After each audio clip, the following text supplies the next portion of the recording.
In an episode where we learn it's never too late, and upon seeing the guy who's been chosen to play Totti in the Prime series, we are now considering a career as fashionistas and footballers. Welcome to the Anglo-Italian pod. As always, I'm Rory. You can follow us on Twitter at Italian Anglo Pod, and we are joined by Tommi, and you can find us on Instagram at Anglo-Italian Pod. Rory, how are you doing today? I am good. It's been a busy week, eh? We recorded on Monday, then we recorded yesterday, Wednesday, and now we recorded this evening. Feels like it's been a busy week, but I'm good. Apart from the fact we're going back to Red Zone, but let's not get into COVID. Tommi, how are you doing? I'm doing great. I would like to remind our listeners that today, we are recording on a Thursday, unfortunately marks the 3-year anniversary of Davide Astori's tragic death. So there's been mourning in Serie A games last night, and there will be tonight for the Inter game.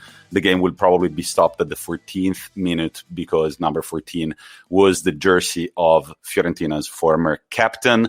But besides this, I'm very pumped for this episode. Rory, what are our listeners getting into? So we are going to start with, as always, your clues for the Who Am I quiz. We're then going to move into our Euro review, where we take our first stop in a new country and get the lowdown from I would say a passionate fan of that league. We then move into our normal Euro review, where we take you to Copa del Rey action in Barcelona, a full program in Ligue 1, a very brief DFB Pokal roundup, and of course the usual Serie A and Premier League review and preview. And then finally, as if that's not enough, we have our interview with Thierry Audel. He is an ex-Crew Alexandra, ex-Triestina, ex-Pisa, ex-Macclesfield, Notts County, Lincoln. He has been around the clubs in England and Italy, and we talked to him about his career in both countries and the lower leagues. It was a really fascinating and funny, interesting chat. So we hope you enjoy it, guys. But now it is time for the Who Am I quiz. Are you ready, Tommi? Readier than ever.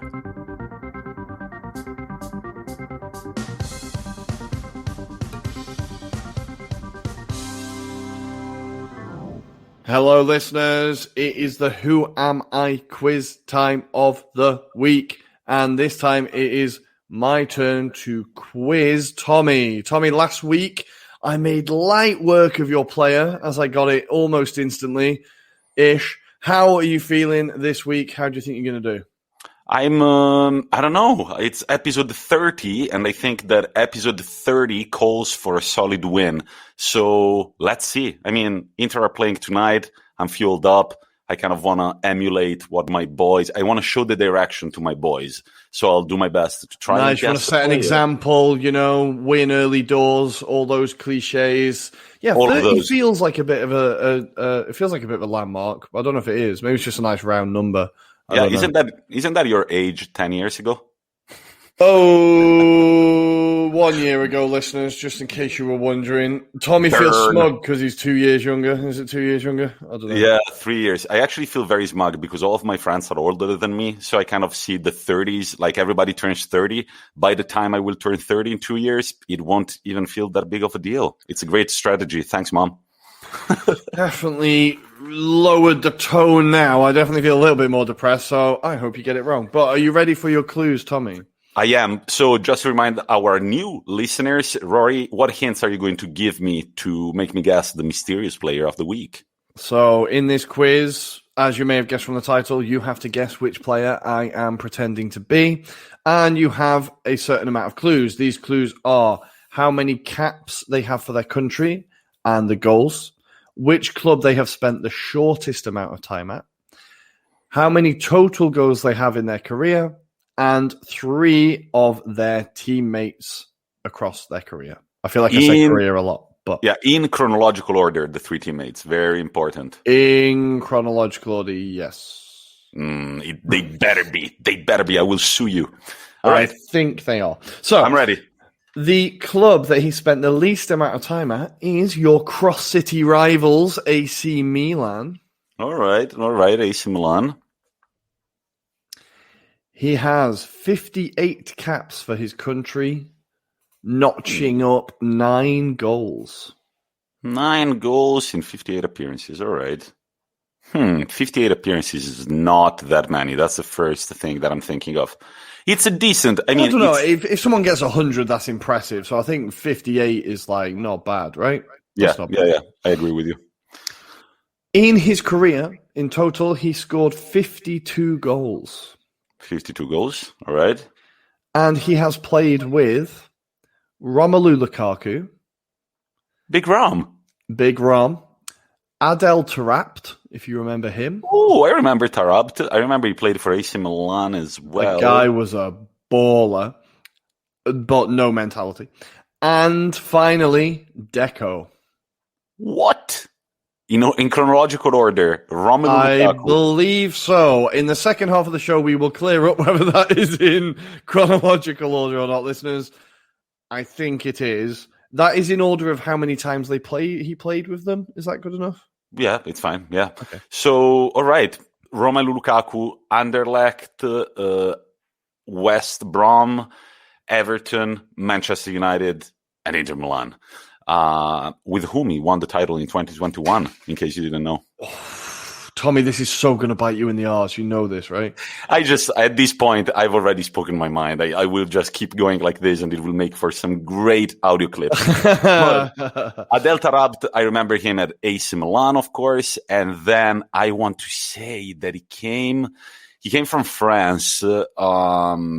I don't remember which team. I'll give it a thought during our Euro review. And then he played in England as well. Okay, and then Adel Tarabt has been around, man, as well. He's been about. He's the so-called journeyman, isn't he? And then we've got Deco, and when I think of Deco, I think of Barcelona mainly, and Porto. Porto and Barcelona. And then he went to England, and he played at Chelsea, correct? Yeah. He did play at Chelsea, yes, he did. Good. All right, so I've got and Lukaku, I forgot that he was also at Chelsea. I wasn't going to mention anything. You let it slip, and I was like, okay, I'll just won't say anything. Yep. Yeah, Chelsea fans will be delighted to remember that alongside Mohamed Salah and Kevin De Bruyne. and Kevin De Bruyne. Yeah. So we'll leave you guys with that. And Roy, shall we move to our Euro review? It's time for the Euro review. And for the first time, guys, we're taking you to a new destination. We are pushing the blimp further away from our shores than we have ever been. Meet you in the mystical East.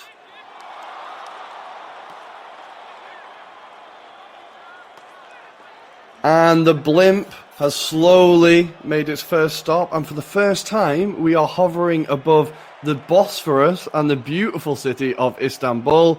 And we are joined, of course, by Tommy and our Turkish football expert, Semih. Semih, how are you? Hi, Ravio. How are you? I'm good, thank you. It's good to have you on the show, and we are looking forward to, and our listeners are looking forward to, learning about what is looking like a fascinating title race in Turkey. So, to start us off, can you tell us who are the main contenders for the title at the moment, and how is the table looking? Well, currently, Galatasaray, Fenerbahçe, and Besiktas are the top three teams. They're only 3-point difference between them. Galatasaray is the first one, but they lost their last match. They're up 3 points by playing one more match. So if Fenerbahçe or Besiktas can win, they can keep up with them. They kept a good form, like for 7 wins in a row. But at the last match, a little controversial match against regarding to the referee's decision, they lost to Ankaragücü, the Capital's team. Capital City's team, a really old one to be exact. The morale is not that low because the team captain made an interview with the end game. They said this is nothing. I mean, they kept coming on us. I mean, if you know, the games in Turkey are really controversial, especially in the regarding of the referees. No fan is accepting the referee's decision.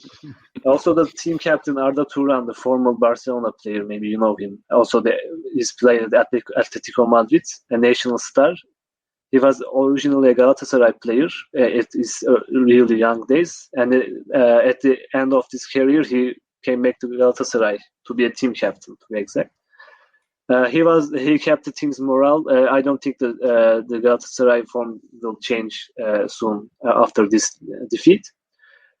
For the Besiktas, they're really a dark horse, to be exact. I mean, not the exact favorite, but they're really keeping low-key good. The last 4 matches, they won it. Also, their new signing, Vincent Abubakar, really does a good job.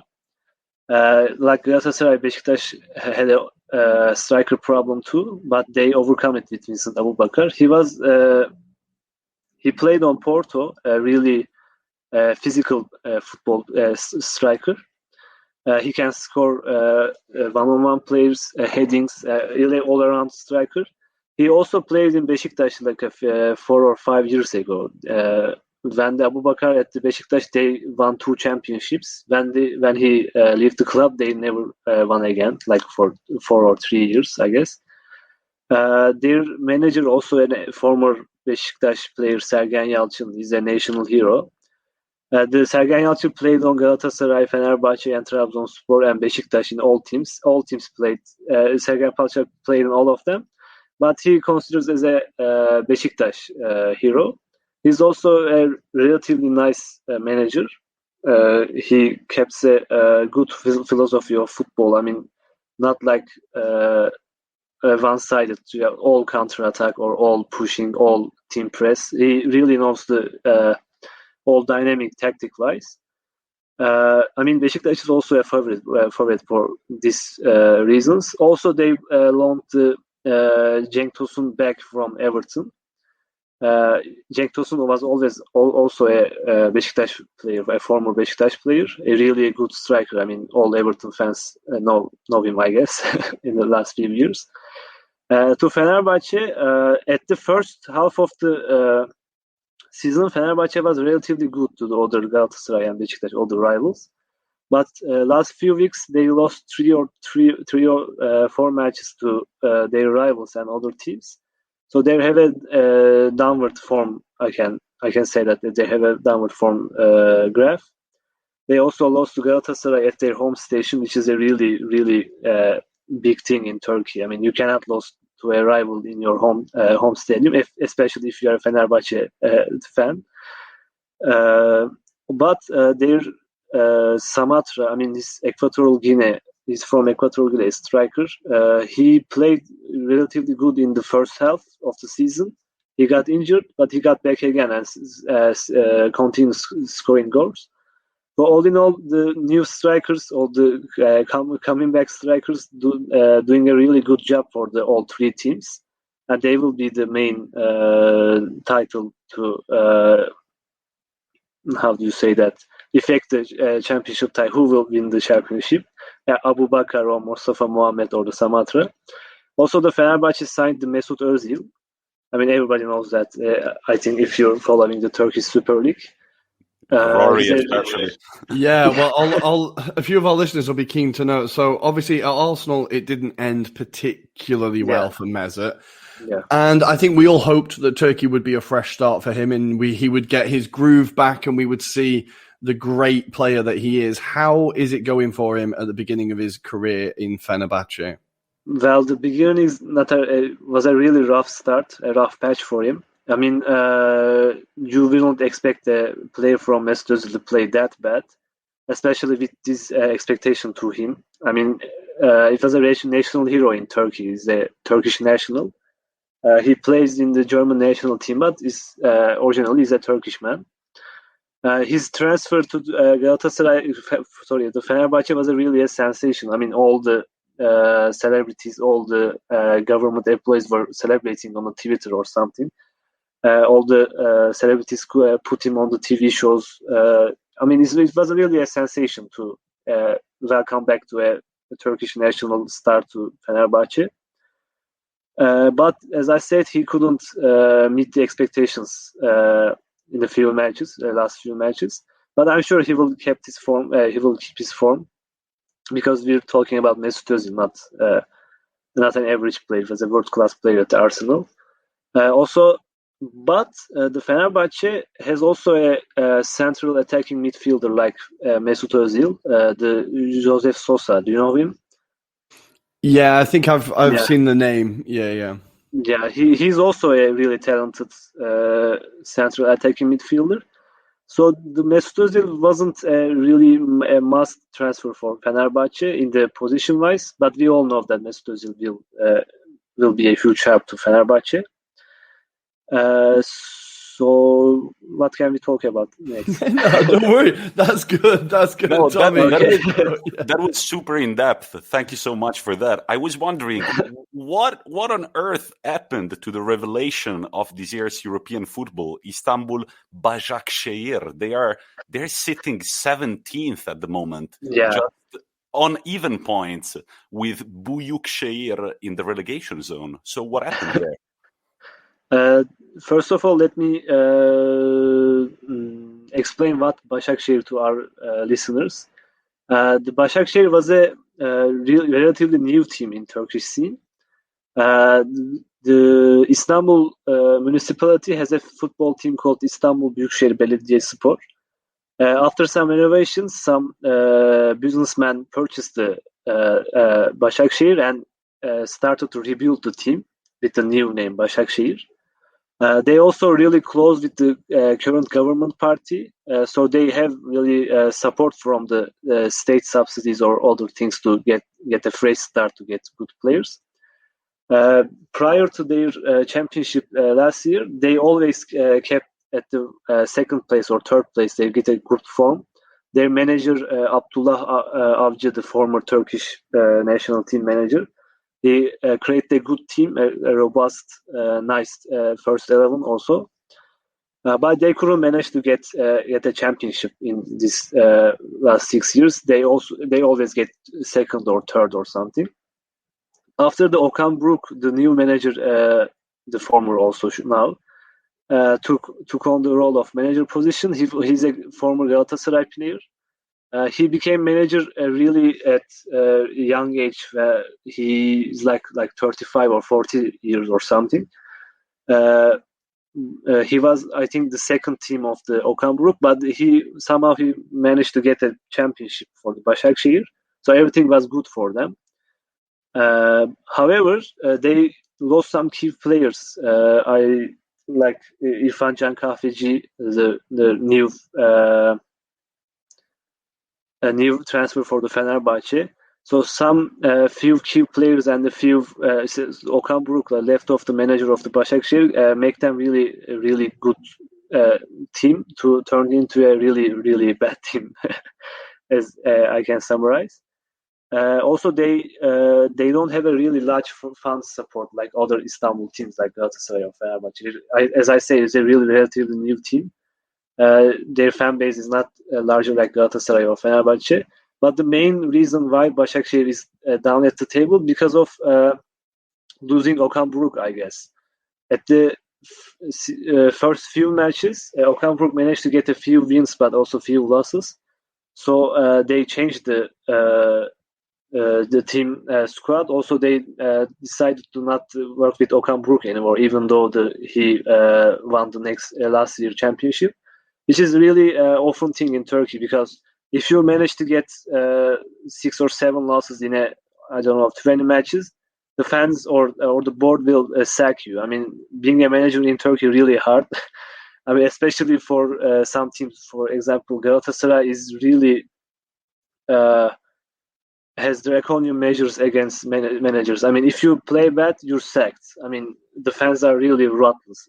Even though you win the last year championship, they don't have any loyalty, except our current manager, the Galatasaray's Fatih Terim. I was just about to say, he has managed Galatasaray so many times, right? I mean, yeah, because he's a Galatasaray legend. I mean, also he won 7 championships out of 9 seasons. I mean, if you manage that, you will stay there. Also, I mean, while we're talking about the rivalry in Turkey, at the 1980s, Galatasaray wasn't in the top 3 teams in Turkey. They for 14 years in a row, they couldn't get a championship. It was a really rough patch for them. So the general idea was that Galatasaray wasn't the top team in Turkey. However, Fatih Terim became the manager of Galatasaray in 1995. He managed to win 4 championships in a row. After the 4th year, he managed to win the UEFA Cup, which is the most highest accolade in the Turkey for a Turkish team. No other Turkish team won any European championship. Also, then he won the UEFA Super Cup. So all Galatasaray fans love him as a manager. You said how did he manage to manage Galatasaray for so long? Actually, he didn't. I mean, for 10 seasons he managed Galatasaray, but he sacked 3 times. I mean, even Fatih Terim couldn't keep up with this, and sometimes the board didn't want him. Sometimes Fatih Terim didn't want him. So all in all, in Turkey, being a manager is a really hard job. Also, being a board member is also. I mean, can you imagine? For example, Arsenal has a really bad seasons for a 5-year-old. Do fans talk that we should sack our board members? Have you ever heard this kind of sentence from the fans? I think there's a lot of talk, but they don't protest like I imagine they do in Turkey. I don't know. Mean, in Turkey, for example, the team has a rough patch. It's like 40 minutes in the game, and the team concedes a goal. They will start sack the board. Board resigning. These kinds of chances really. There are lots of chances in Turkish teams, Turkish fans that attacking the manager or the board in every aspect. I mean, it's really hard to be a manager or a board member in Turkish football clubs. I can imagine. I think abroad, Turkish fans have the reputation of being like a very scary place to play, a very scary place to visit. The fans are very passionate, so I can imagine that it feels like there's a lot riding on it, and your job is definitely riding on it quite often. I can imagine. But yeah, so Başakşehir are not the most popular team in Istanbul, right? So are people in general quite happy that they are where they are? The non-Başakşehir fans are really happy that they got a rough patch, but as I said, the Başakşehir fans are not too many people, so you don't encounter them on social media or something. Okay, right. But I mean, there are some. They call them the Boz Baykuş, which is the grey wolves. The grey wolves, I like that. That's cool. Wolves, not wolves, not. Sorry, right. The grey wolf is actually a nationalist idea in Turkey. That's a whole different thing. Let's not go there. Okay, yeah, we can leave that one. One. But Semih, I've got a good news for you. As we are speaking, Antalyaspor are winning 1-0 against Fenerbahçe. Oh, there we go. That's good to hear from you. So the match is on the Antalya side or the Istanbul? They are playing in Antalyaspor. Okay. I mean, I don't know what. It's probably. Yeah. So, okay, I have a question for you. What is the spor at the end of so many teams? Trabzonspor, Antalyaspor. What does it mean? Spor means sport in Turkish. I mean, the whole Turkish team, like, you have a club name and the spor and the club. I mean, actually, it's not Trabzonspor. It's like Trabzonspor Kulübü, means Trabzon Sports Club or Galatasaray Sports Club. All right, that was sports, all right. Maybe it was just there we go, Tommy.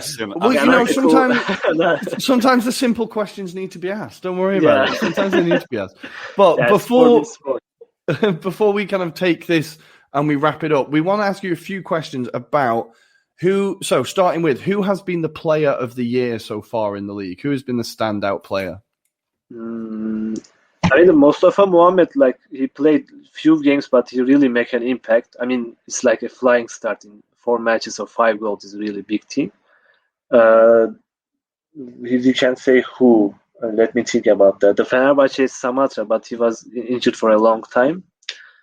There is no sensational player here, so it's really hard to say that there's a really...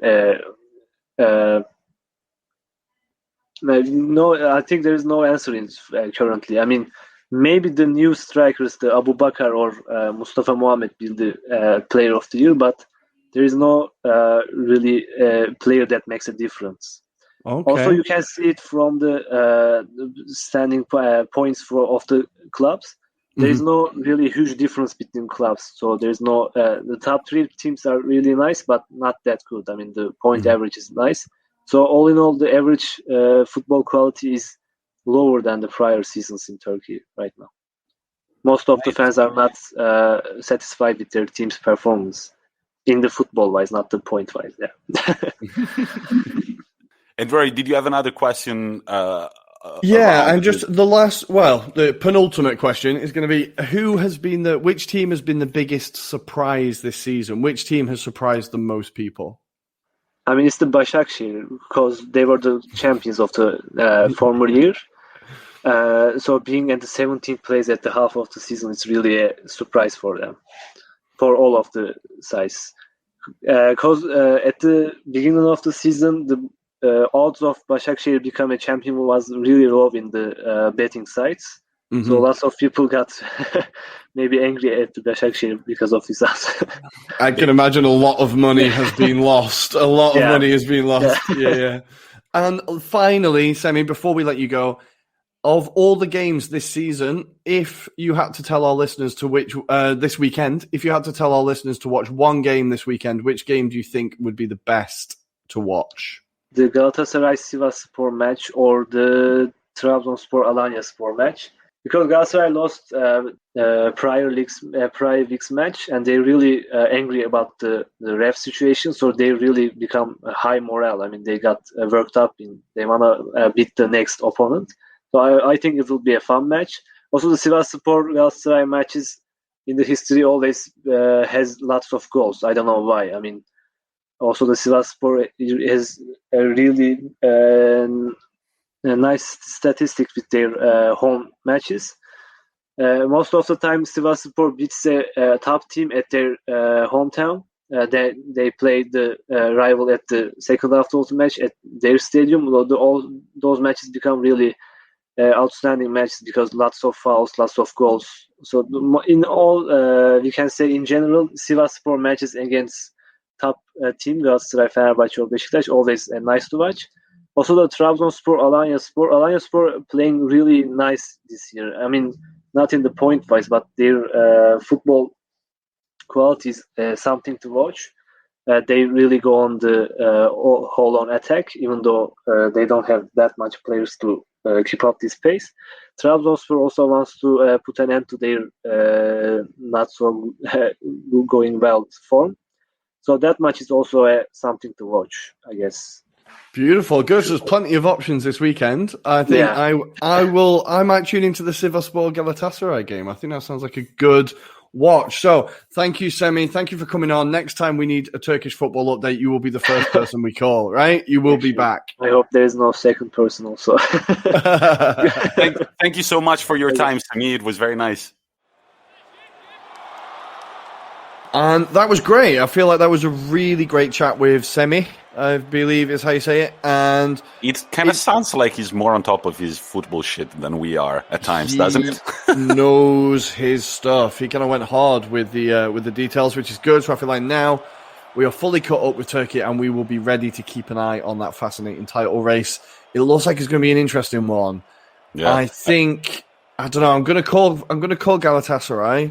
But I'm hoping that Mesut Ozil wakes up and sparks a revival in Fenerbahçe. Kamal, my friend, is a Besiktas fan, so he will be hoping that the dark horses can indeed charge to the finish line. But we shall see, eh?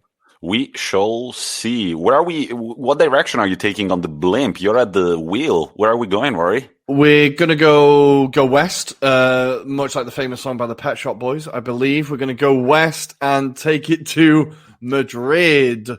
We're in Spain, we're in La Liga, but more importantly, more accurately, the Copa del Rey, really, this week, right? Yeah, and it was kind of a crazy matchup between Barcelona and Sevilla for the second leg of the Copa del Rey semi-final. You will probably remember that Barcelona lost the first leg 2-0, and the last night they had to come back, and guess what? They did, and they did so in very emphatic fashion, winning 3-0 in extra time after drawing the score on aggregate at 2-2 after the 90 minutes. And it looks like one of the most hyped men at Barcelona that, however, has never really made that quality leap is finally starting to show up. We're talking about Ousmane Dembélé. Of course, whenever we talk about this player, we also have to think about the few injuries, even severe injuries that he suffered over the past few years, but he has scored in 2 consecutive games for Barcelona. And last night he called top bins, and he got top bins for the 1-0, which was an absolutely stunner of a goal. The second goal was scored by Piqué at the 94th minute to draw the score at 2-2 on aggregate. But also, during the 90 minutes, Ter Stegen saved a penalty. The penalty wasn't very well taken, but he guessed the corner, he dived, and he saved it to keep Barcelona alive when the score was still 1-0. And then the man, Braithwaite, scored the 3-0 in overtime. Yeah, we've backed I think we are definitely on Martin's side now, right? He seems like another player we're adding to our let's back this guy list. And the funny thing is that tonight, so we're recording on a Thursday, tonight the other semifinal is going to be played, and it's the semifinal between Athletic Bilbao and Levante. Now, if Athletic Bilbao were to advance, they drew the first leg 1-1, they would go to the final against Barcelona. But what is very funny about this final is that it's going to be played on April 17th, and at the beginning of April, the final of last year's Copa del Rey is going to be played, featuring Real Sociedad and Athletic Bilbao. I know. Are you confused? Wait, I didn't even realize that was a thing. They did the same thing in Scotland where they held a cup final a year later, I think. Maybe. Yeah, so basically I kind of read quickly on Wikipedia. There were a few concerns about when to postpone this game. It's been finally postponed at the beginning of April 2021. So they're going to play Athletic Bilbao and Real Sociedad. They're going to play the Copa del Rey final 2020, and 2 weeks later, Athletic Bilbao might have the opportunity to play a second final of the same tournament in the same month. I think that's unprecedented in world football. That has to be. To do back-to-back trophy wins 2 weeks apart. And I'm very proud of myself for finding this out, because usually I feel like it's Rory that finds out these cool, like, little shits. And this time I found it, and I'm very proud of myself. Oh, you're very kind, but that stat has blown my mind. Well, I think now we all have to back Bill. Well, you know what happens when we back teams, but we have to back Bilbao. Levante, let's back Levante. Levante, big time. We are full on Levante fans now. That's crazy. But yeah, and then another funny thing that I thought it was just like, oh my God, you guys, like, are you actually acting like that? So, that picture that went viral of Piqué pulling Mbappe's shirt while he was running away. Yes. And also the Sevilla Twitter page, they used that for a meme about Sevilla, but of course, throwing a low jab at Barcelona too. Last night, who drew the score? Gerard Piqué himself at the 94th minute. And Barcelona tweeted respect before anything in football. Right. Okay, now Barcelona, who stole a player like Braithwaite last year from a team that was about to be relegated, and they talk about respect. It's not even that, mate. If you watch their social media team, they are the worst. They just make everything about themselves. When there's huge news, they'll just post some random thing about, but like their social media team is pretty horrific. So for them to tweet something like that, well, I think both them and Real Madrid are fairly classless, aren't they? I don't think they're particularly likable. But Gerard Piqué popping up in what you could call Sergio Ramos time, right? The kind of player that he dislikes the most, popping up and stealing Sergio Ramos's zone. But yeah, wow, I saw that it kind of all kicked off at the end there. Barcelona in the final are going to be feeling pretty confident, obviously. But last year they finished trophyless, so maybe it could be 2 seasons in a row. Who knows? We shall see. By the time you will be listening to this podcast, you will already know who is the second finalist. Athletic you Bilbao. Lucky people. We don't know yet. We don't know yet. Just like we don't know many things, but we know, I think, judging by the direction the wheel is turning, that we're heading to France, where there was a midweek Ligue on match day. We had a full program in Ligue 1, and it was kicking off. It was some great matches. The one that caught my eye the most was Saint Etienne 2, Lens 3. Now, Lens, we mentioned early on in the season, they were one of our teams to keep an eye on. They had a great start to the season, winning their first 5, I think, if my memory serves me right. Well, now, despite this being their first season in Liga, they find themselves in 5th place and fully in the race for European football. This has been a fantastic season for Lens, and they were taking on Saint Etienne, who are having a less than impressive season with Claude Puel at the wheel. Leicester fans will remember him, maybe not fondly, but they will remember him. Now, in this game, Lens took the lead early on, and the player who scored for them, now his name was Sotoka. He's 30 years old. He scored 8 goals in Ligue 2 last season. This is his first ever season in Ligue 1, and he has already equaled that total. So he now has 8 goals in Ligue 1 in his first season at 30 years old, showing that it's never really too late to reach the top, right? He's really... As we will see in our interview later, guys, it's not too late. And I might not do the podcast next year because I will be trying out to become a professional footballer. Yeah, Tommy will be playing in Serie A next year. That's the breaking news. We wanted to keep it, but spoiler alert, Tommy is going to be playing in Serie A. So if we go back to Saint Etienne are really in trouble near the relegation zone, but Sotoka put them in front 1-0, and the second goal was added by Kalimuendo. I hope I said that right. He is on loan from PSG, 19 years old, and he scored in back-to-back games.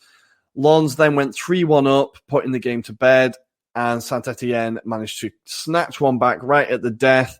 But this put Saint Etienne bang in the relegation zone and bang in trouble. Claude Puel looks like he might not be lasting much longer. But shout out to Saint Etienne, because to this day, they are the best traveling fans I have ever seen at the San Siro. So there is big football culture in Saint Etienne. They were very good in the 1970s, 80s, I believe 90s too. So hang in there. West Ham fans will tell you that luck is a wheel. It kind of goes in, kind of keeps spinning. So hold on in there. Maybe next year you will be top 4. Saint Etienne. Yeah, well, exactly. People forget that before PSG and before the Petro Millions, Saint Etienne were the biggest team in France, the most successful team. And yeah, it would be a shame to see them drop down, but it's not going well for them now. Elsewhere in the league, Lille beat Marseille 2-0 with the opening goal coming in the 90th minute. So it really, really took a long time for Lille to break them down. Marseille, we've talked about how much trouble they are in, and that it's just not a great season for them. But Jonathan David, the young Canadian, got his 8th and 9th goal of the season to secure the points for Lille and keep them top of the table. So they are still fighting for Ligue 1, and with them going out of the Europa League this week, maybe, Tommy, they're taking a page out of Inter's book, and now they can focus fully on the league title. I also discovered this week their surname is The Dogs, which I really like. It's quite cool. Whose surname is The Dogs? Lille. The Dogs. The Dogs. The Doge. Well, The Dogs. Which I thought was quite a cool nickname. But anyway, beyond that, Bordeaux lost 1-0 to PSG. PSG without Mbappe, Kane, Neymar, Di Maria, and Verratti were all missing. This was a depleted squad, and PSG still managed to get the win. Sarabia scoring, getting his 4th goal of the season, and just getting that 1-0 win for the Parisians. Bordeaux have now lost 5 of their last 6 and are looking like the season is going to kind of peter out for them, unfortunately. But the final game we're going to talk about is Lyon, another 1-0 win. Now, weirdly, they played Stade Rennais, and they hadn't beaten Stade Rennais at home since 2016, which is crazy. It's often 5 years. Wow. Yeah, it's not often you have that kind of record against a team at home, right? Yeah. It's quite strange. But anyway, this time they did get the win, and it was Aouar who came off the bench to get the goal. But the goal was it was a notable, Depay was through on goal. He gets taken down in what was definitely a penalty, but he refuses to give up, stands up, keeps running, knocks the ball across the area for Aouar to tap in, showing some real tenacity and, determination to get that goal. He really has been so key for Lyon since he arrived. They must be so thankful to Man United that they let him go. It's crazy how good he's been there. And in case you guys are tired of Lille, Lyon, and PSG all picking up wins and not really changing the picture in the league, it feels like March might be the month to decide who the Ligue 1 champion is going to be. Why? Because looking at the calendar, PSG are playing Lyon and Lille in back-to-back games at the end of March, specifically on March 21st and on April 4th, while Lille square up to face Lyon on the 25th of April. So that's next month, but keep an eye on Ligue 1 because I think that the picture is going to get clearer and clearer. Also, Monaco, unfortunately, pick up a loss against Strasbourg, finishing their kind of impressive run, but there is still material to perform and possibly to see European football next year. And they take on Lille this weekend at home. So it could be a big game, an opportunity for Lille to really stamp and make a claim on the title. Or is it going to be the chance for Monaco to kind of get back in contention for the top four? Maybe. We shall see, but that is my Ligue 1 game of the weekend, the one to definitely keep an eye on.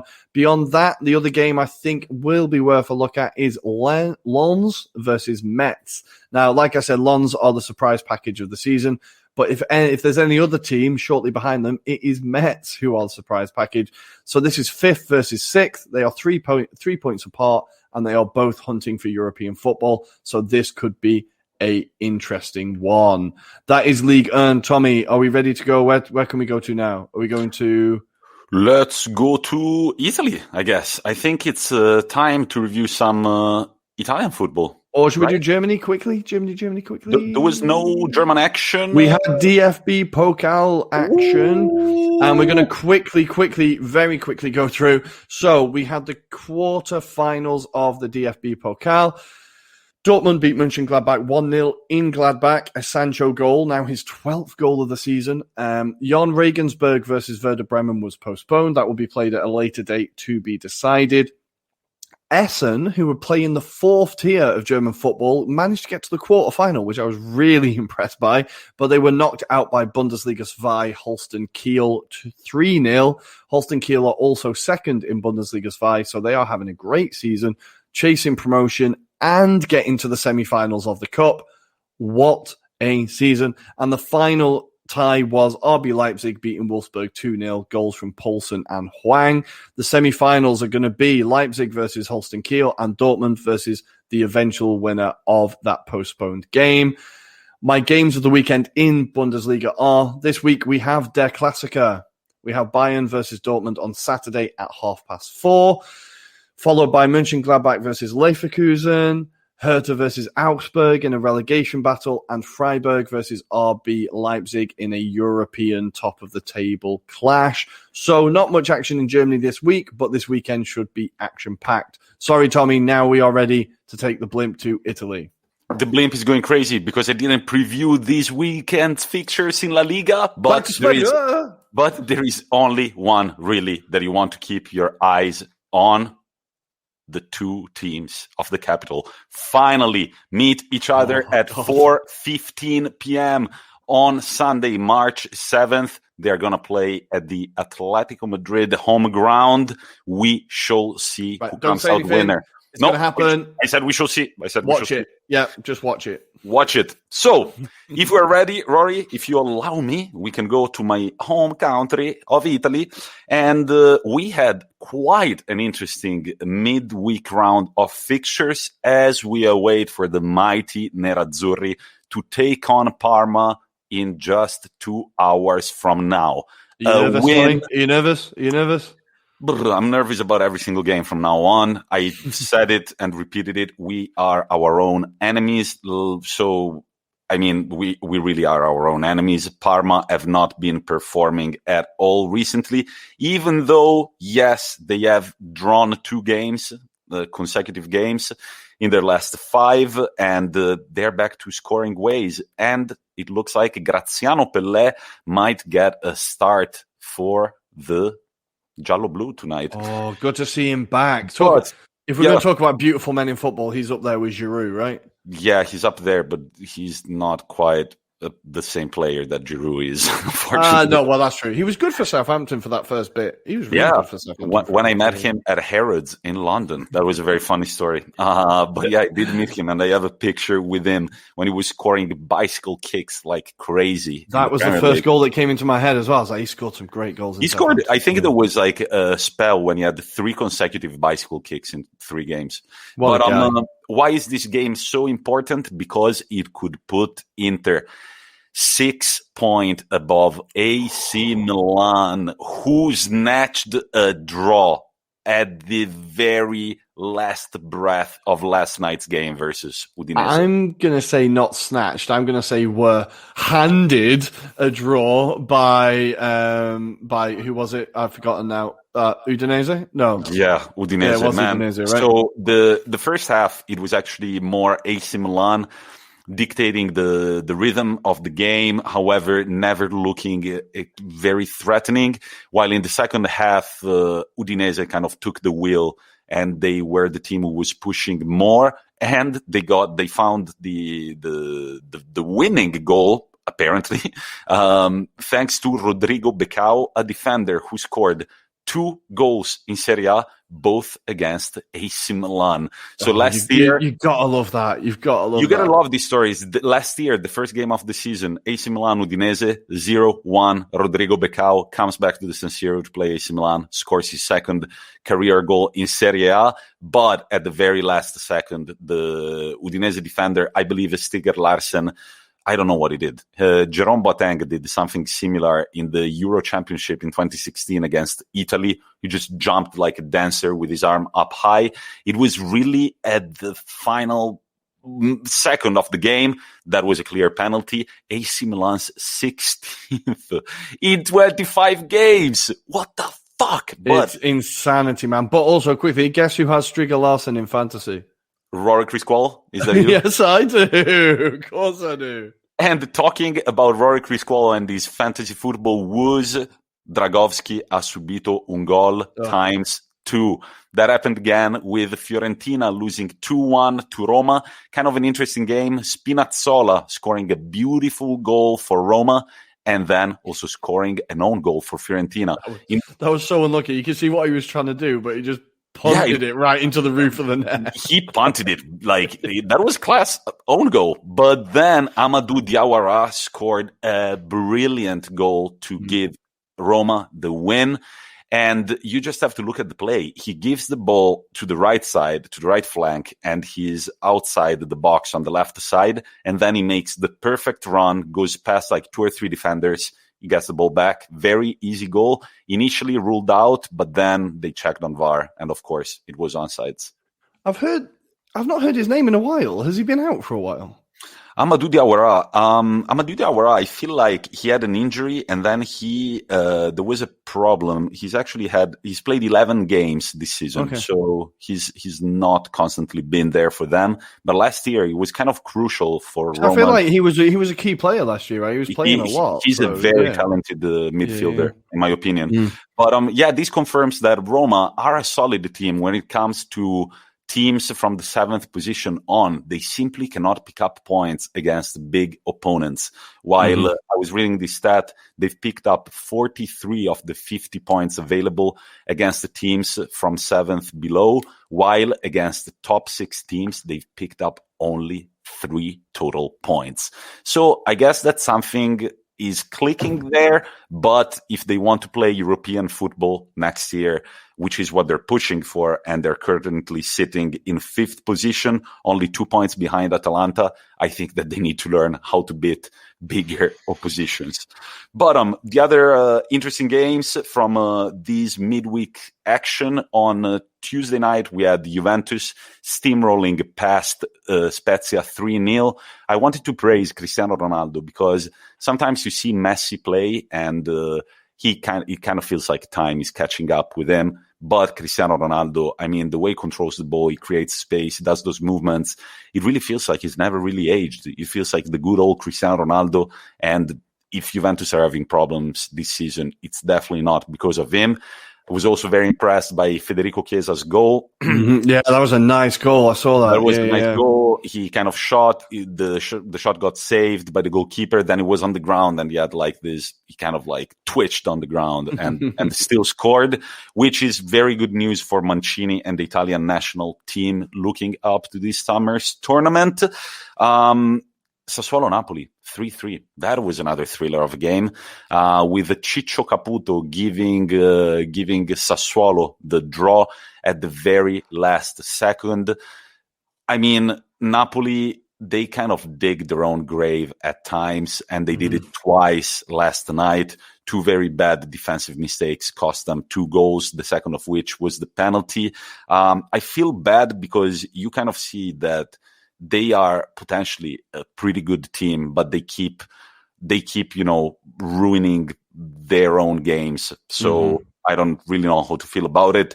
2 wins in their last 5, a draw last night.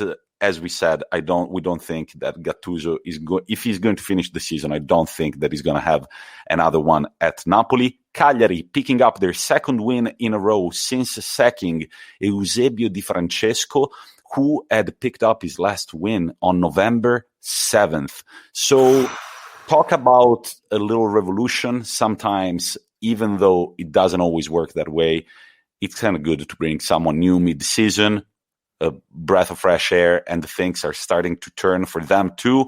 What was kind of disappointing was the Derby della Lanterna between Genoa and Sampdoria, only 1-1, but do go check out Zappa Costa's goal, former Chelsea legend. He scored an old school goal, so kind of long ball to the left side, dribbles a defender in a beautiful way, and then just shoots super powerfully to the first post to give Genoa the lead. But then Tonelli, the center back for Sampdoria, gave them the draw. The other interesting games, Atalanta steamrolling past Crotone, 5-1 for Serse Cosmi's first game at Crotone. Of course, I mean, I'm sure that they weren't like, you gotta win this game. No, well, yeah.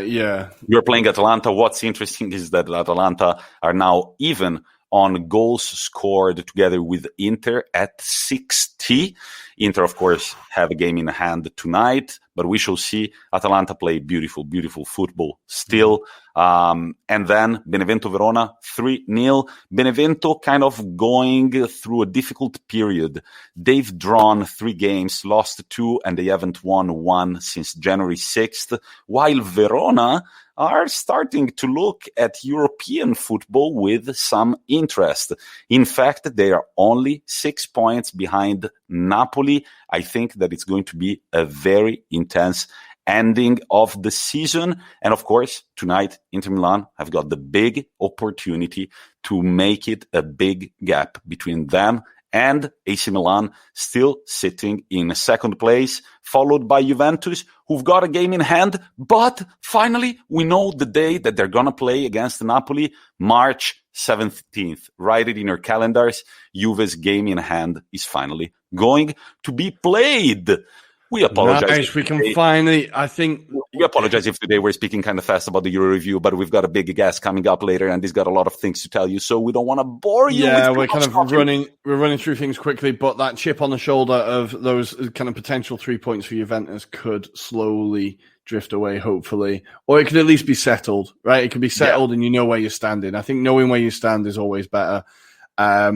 Most fans always assume a game in hand is a win, right? You're like, oh, we've got a game in hand, so we'll definitely win that. And I think fans often see it that way. But maybe against Napoli, it's not certain. So, Tommy, we're ready to go to the Premier League. It's going to be super quick because not a lot has happened.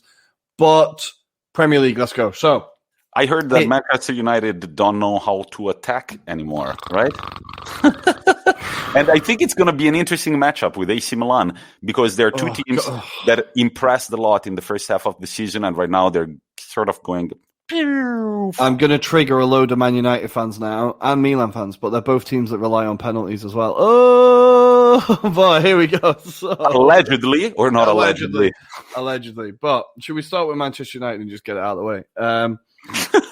A little bit of excitement, come on. They drew 0-0 with Crystal Palace, and it's now 270 minutes of football without a goal for all these men. it feels like since Man City have basically confirmed the title, that Man United have just stopped trying now, and the players have just been kind of, if they're not going to play for the title, why bother? The performance was really lackluster, really ponderous, really all those words of just endless drifting. I was mainly checking Twitter and just seeing United fans pulling their hair out at the fact that Ollie seems unable to affect a game. He seems unable to make substitutions. When he does, it's too late, and the substitutions he makes often don't make a difference. I think for a team like Crystal Palace, they've not been in great form, very mid-table. They've got less to play for. United could have really been putting their foot on the pedal here. Leicester going through a wobble. They could have been trying to confirm and secure second place, but they didn't. The lack of goals has to be worrying United fans now. Harry Maguire, in more being caught talking, the microphones heard him shouting at Rashford to effing get onside. So the players were starting to lose their shit with each other. But once again, the only player who came out with any form of credit is Luke Shaw, who is having an incredible season. And all of a sudden, it seems like he's going to be the only choice for left back for England coming into the Euros, or at least first choice. He's having a great season. He was the one player this game that came out with a bit of credit. So fair play, Luke. A lot of people thought you were done for, but this season you've really, really impressed. But we're going to leave Manchester United there because nothing happened. Sorry, one quick fact. I was busy just reporting what happened during the midweek matches. There were quite a few. But yeah, AC Milan, I think that it's a very interesting matchup, AC Milan and Manchester United. What you said about Oli, many AC Milan fans think the same thing about Pioli. Oli, Pioli. Woo! I like it well. Maybe it will. Maybe it will just Oli and Pioli. I don't know, but they kind of. I have a student that my favorite student because he only wants to talk about football. He's the English best kinds of students. They're the best students. He's an AC Milan fan, and he was like, I feel like we've played a lot of games. Tiredness is starting to come out. And right now, you kind of see that Pioli is not that big of a leader. Like last night I was watching a stream without commentary on, and he's not that motivating of a coach. And Leao, I think that Leao is a very talented player, but he needs a manager like Conte, somebody that tells him, dude, what the fuck are you doing? While Pioli, last night, Leao was super soft and Pioli kind of yelled at him a few times. And I was like, if I was Leao, I wouldn't be shook by that. It's very soft managing. But once again, this makes for a very interesting matchup between United and AC Milan. And remember, AC Milan are the team that have kicked out of European competitions Manchester United the most in their history. Well, we all remember the Kaká game, right? And that Kaká goal at Old Trafford. Oh, my God. Do. Well, it kind of shows, how far the two clubs have fallen since that, which is kind of sad to look at. But, yeah, Manchester United, their main problem has really been, and this was highlighted at the weekend, their record against top six teams is absolutely horrific. So, of the traditional top six, they are bottom. They've picked up 5 points. They've played 7, drawn 5, of which all have been 0-0. And lost 2. So, one was 1-1, but the others were 0-0. So, in those 7 games, they've scored 1 and conceded 7. So, their record against top 6 is really terrible. And this is something that's starting to show the difference. But they are beating the teams lower than them up until midweek at least. But the main game this week was Manchester City 4. Wolverhampton Wanderers 1. Manchester City now go to 21 wins in a row. Goals from, so it was a Dendoncker own goal to open the scoring, which was then followed up by 2 goals from Gabriel Jesus and Riyad Mahrez. Connor Cody getting the equaliser to make it 1-1 for the Birmingham outfit, the Wolverhampton outfit. They won't thank me for saying they're in Birmingham. But to be fair to Wolves, after they drew 1-1 just on the cusp of half time, they did hold out until the 80th minute, right? So it looked like they were going to snatch a draw and kind of end this streak of cities. But then once the second goal went in, the floodgates opened and Man City ran away with it. Is anyone going to beat Man City in the rest of the season, Tommy? What do you think? I haven't really looked at their schedule, but they look like the most inevitable team. I don't think it matters who the schedule is. No, it doesn't matter anymore. And I think that right now they've got this lead in the Premier League, and I think that we kind of want to keep an eye on them in the Champions League. This might be the year. I think this. This is interesting because they are playing the best football in Europe at the moment, in my opinion. Yeah, hands down, and they've got the best squad in Europe at the moment, I think. And it's interesting because usually they start the season really quickly. They batter the season and they've got it secured by, December, January, right? And then the second half of the season, they take the foot off the gas. But this season, they've kind of peaked in the second half of the season. We're getting towards the end of the season now and they're really hitting their stride. And I think this could be the difference for them in the Champions League. If they can continue this form in the Champions League, I think the only team that could possibly beat them would be Bayern Munich. But still, if I had to put my money on it, I would back City to win that game over 2 legs, as long as Guardiola doesn't do his usual thing of overthinking and change to tactics he's never played before and shit the bed. But Man City, they could do the domestic treble again. It's all about the Champions League now for Pep, for them to prove themselves, I think. But I think this year they have to be the favourites. So they cast aside Wolverhampton, who are having a bit of a strange season after having such a good season last year. They now find themselves in 12th. They've won 2 of their last 5. So kind of inconsistent, struggling for form. And as we said, Man City 21. I'm going to repeat that: 21 wins in a row. They are killing it. The other games were Burnley 1, Leicester 1. Leicester are fully in a slump now after being knocked out of the Europa League and losing to the mighty Gunners. They now draw 1-1 at Turf Moor. And besides Iheanacho's beautiful finish to equalise the game, mainly Schmeichel was the busiest player on the pitch. He pulled off some great saves to keep Leicester in the game. And all of a sudden now they are in 3rd. They're still 5 points ahead of Tottenham, West Ham. Weird slip there. Ahead of West Ham in 4th. Slip. So they should have enough of a cushion to still be in with a shout of top 4. But I really hope for Leicester they don't do what they did last season and just fall apart completely and end up outside of the Champions League again, because they were second up until 2 weeks ago, right? Up until a week ago. So I hope Brendan Rodgers can turn it around for them, because it would be great to see them back in the Champions League. Of course, the last time they were there was after they won the league, when they knocked out Sevilla. Do you remember that? That was a crazy result. So it would be great to see them back. That. And beyond that, the other game that happened was Sheffield United fans can stop sweating. You can stop sweating, guys. You have now overtaken Derby County's record low points total of the season. They are now on 14 points after beating Aston Villa 1-0. What an achievement. Nobody saw this coming. I did not see this result coming. My God, I thought Aston Villa really would get past them. But, look, in a season that's going to be terrible, is going to be terrible for Sheffield United fans, you have to take the joy where you can, right? And I think the fact that you are not going to go down as the worst ever Premier League team, just take it as a W. Take the W and move on. You will be back in the Championship next year. And if any manager can get you back up again, I think Chris Wilder is the manager who could do it. So you might be gone, but I don't think you'll be gone for long. But another win. That's a nice win. That's a 5th win of the season, right? 5th win, 6th win of the season. And it'll just keep the morale not quite so low. 4th win of the season, Christ.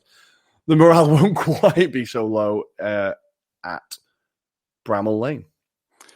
Selected fixtures in the Prem for the weekend. Fixtures of the weekend. Let's go. We have, the best day for football this weekend is Sunday, I believe. We have West Brom versus Newcastle in a relegation battle as Big Sam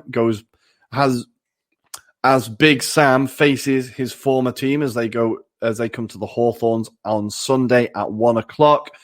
Of course, guys, all these times are Central European time. That is followed by the Manchester Derby at the Etihad on Sunday at 5:30. United would love another 0-0 against a top 6 team. I think they would bite your hand off for that, but I think Manchester City would love it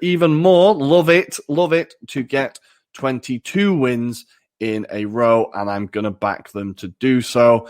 Then the other games that piqued my interest are on Monday evening. We have Chelsea versus Everton at Stamford Bridge at 7 o'clock. Ancelotti versus Tuchel could be a really interesting battle. And that is followed by West Ham versus Leeds at 9 o'clock. I think these are kind of two surprise packages of the season facing off against each other. I think, as always, Leeds will be an interesting watch. But you might have to split your screen because Monday night there is a big test for the Nerazzurri and the Nerazzurri. Inter against Atalanta on the first big test since Inter became table leaders. While on Sunday we've got Hellas Verona, AC Milan.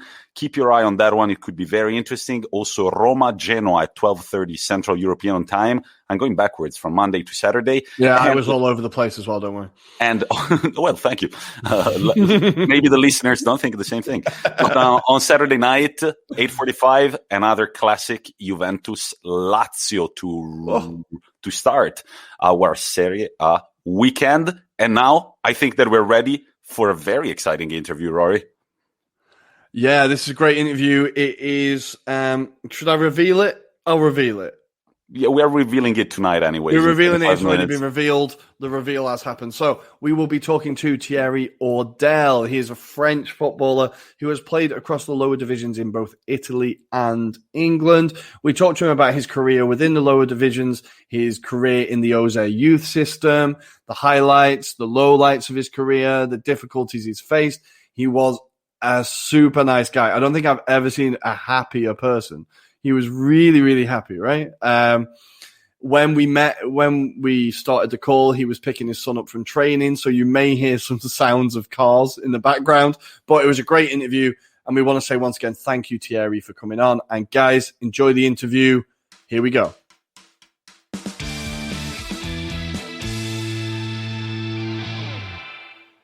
And welcome to the big interview part of the show. And it is the first professional footballer we've had on the show. And we are joined by Thierry Audel. Thierry, how are you today? Good. Thank you. And where are you calling us from? Where are you in the world? I'm in Italy, in Genova, near the seaside. Beautiful. I love Genoa. I've been there a few times. It's a beautiful city, right? It is. It is sunny and with the beach. So pretty lucky to be here. And great seafood. More importantly, great seafood. Exactly. So I know of you because you've played for Crew Alexandra, and regular listeners of the show will know that is the team I grew up supporting. But we're going to start with your early career. And so you are French. You grew up in France. Whereabouts in France did you grow up? I'm born in Nice, and this is where I started my football as well, in the Academy of Nice. And then I decided to move for football near Marseille, which is called Istres, it was a championship academy at the time. And then after I moved to Auxerre. Yeah.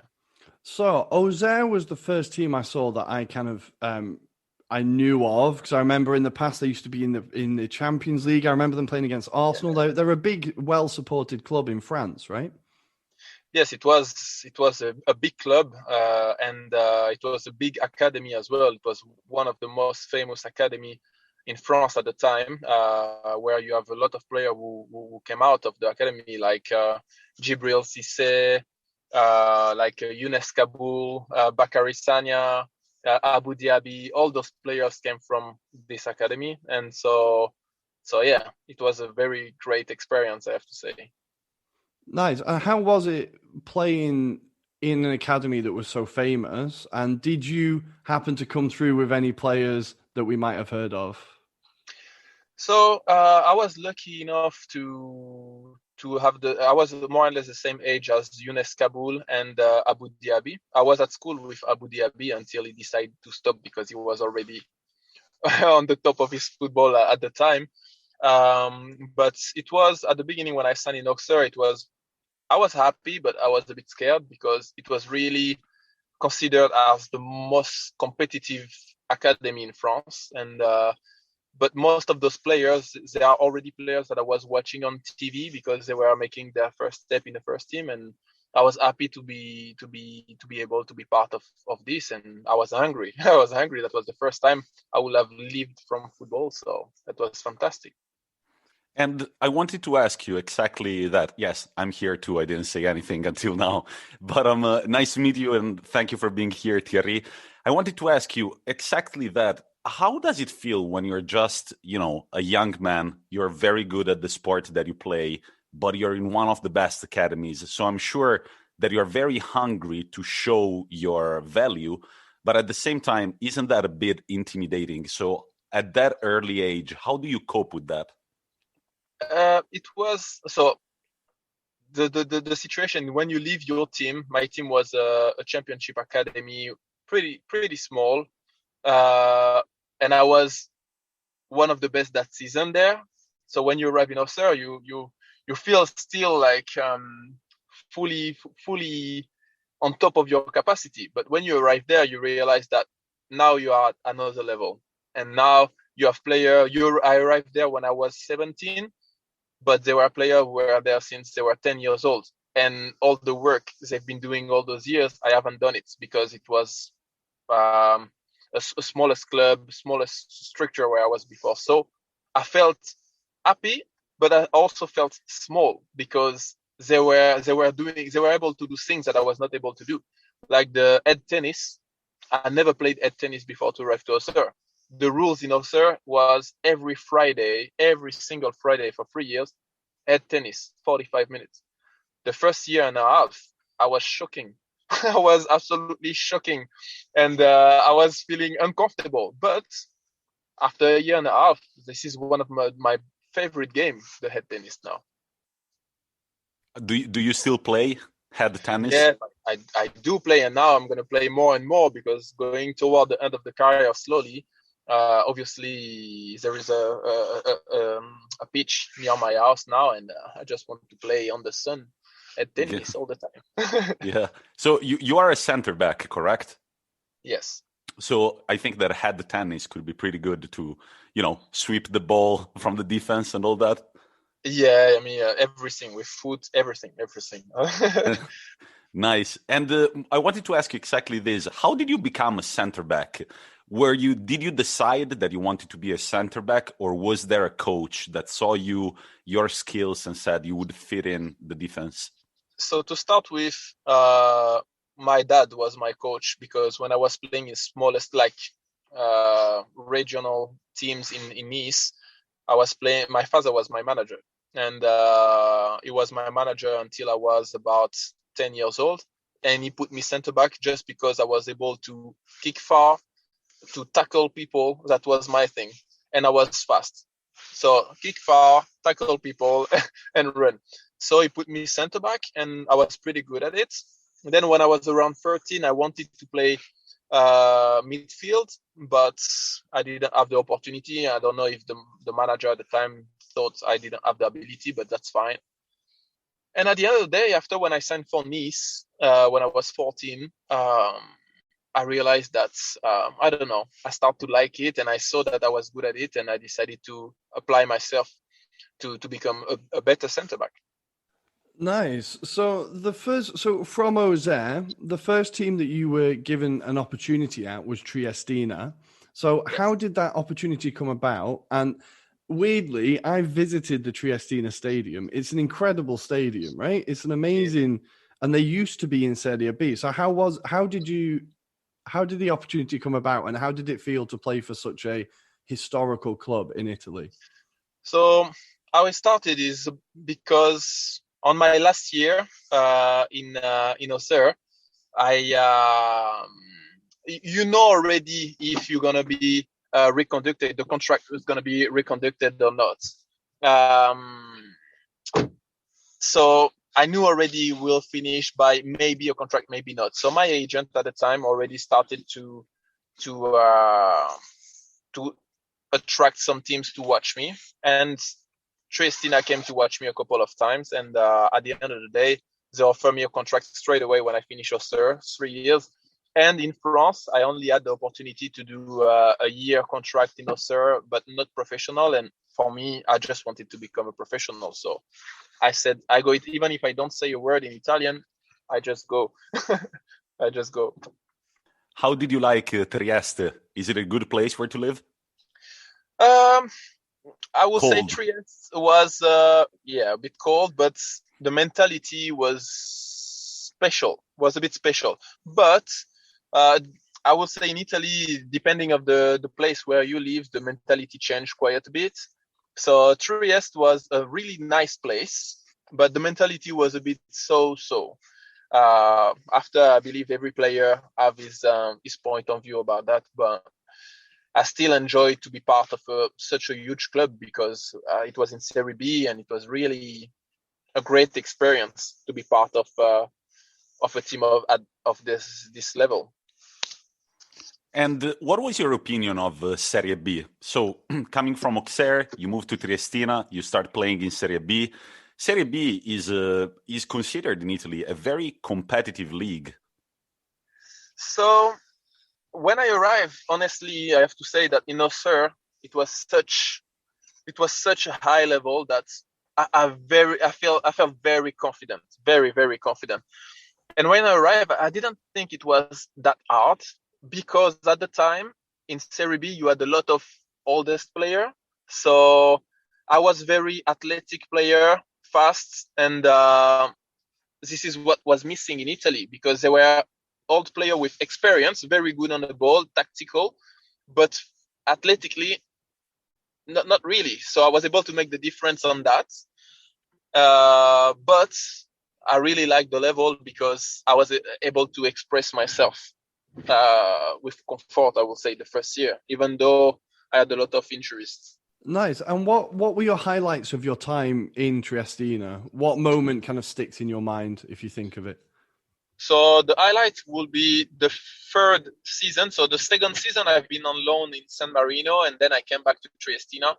And when I came back to Triestina, the highlight was after a couple of months, we had a manager called Mario Soma. He just gave me an opportunity. I remember at the end of the game, like last 20 minutes, I came on as a striker. I almost scored. And we were losing 2-0, but to give me a reward for how hard I was training, he put me striker for 20 minutes. I played and I almost scored. And after that, he said, "Okay, in 3 days' time we have Roma at Olimpico Stadium. You're gonna be in the start 11 centre back." And that was the best. And I wanted to ask you, so how old were you back then when you got offered this opportunity to play against Roma? I was 23 years old, just turned 23 years old. And how does it feel as a 23-year-old? You grew up watching football, watching all these incredible venues.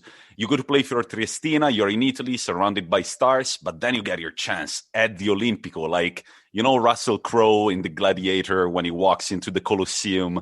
How was that feeling for you?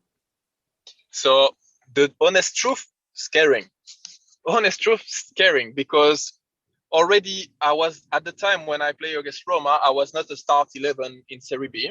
I was just a young player who tried to get his place in the team. And just after 20 minutes only played that season as a striker, putting me center back against Roma, it was scaring. I was like, I cannot mess around. Like, it has to be a great game and it has to be against Roma. And it was not the best Roma, but you still had players like Giulio Battista, Vucinic, Menez. You still had great players playing. So it was a bit scaring, yeah. I have to ask, playing against Battista, a player who was known as the Beast, how do you prepare to mark or tackle someone built like that? You can be prepared as much as you want, but he was a beast. He was a beast. So honestly, physically, I remember on the corner, I was trying to pick him up. But it's like, to explain, it's like marking a train. If a train comes into you, it just smash you and you can do nothing about it.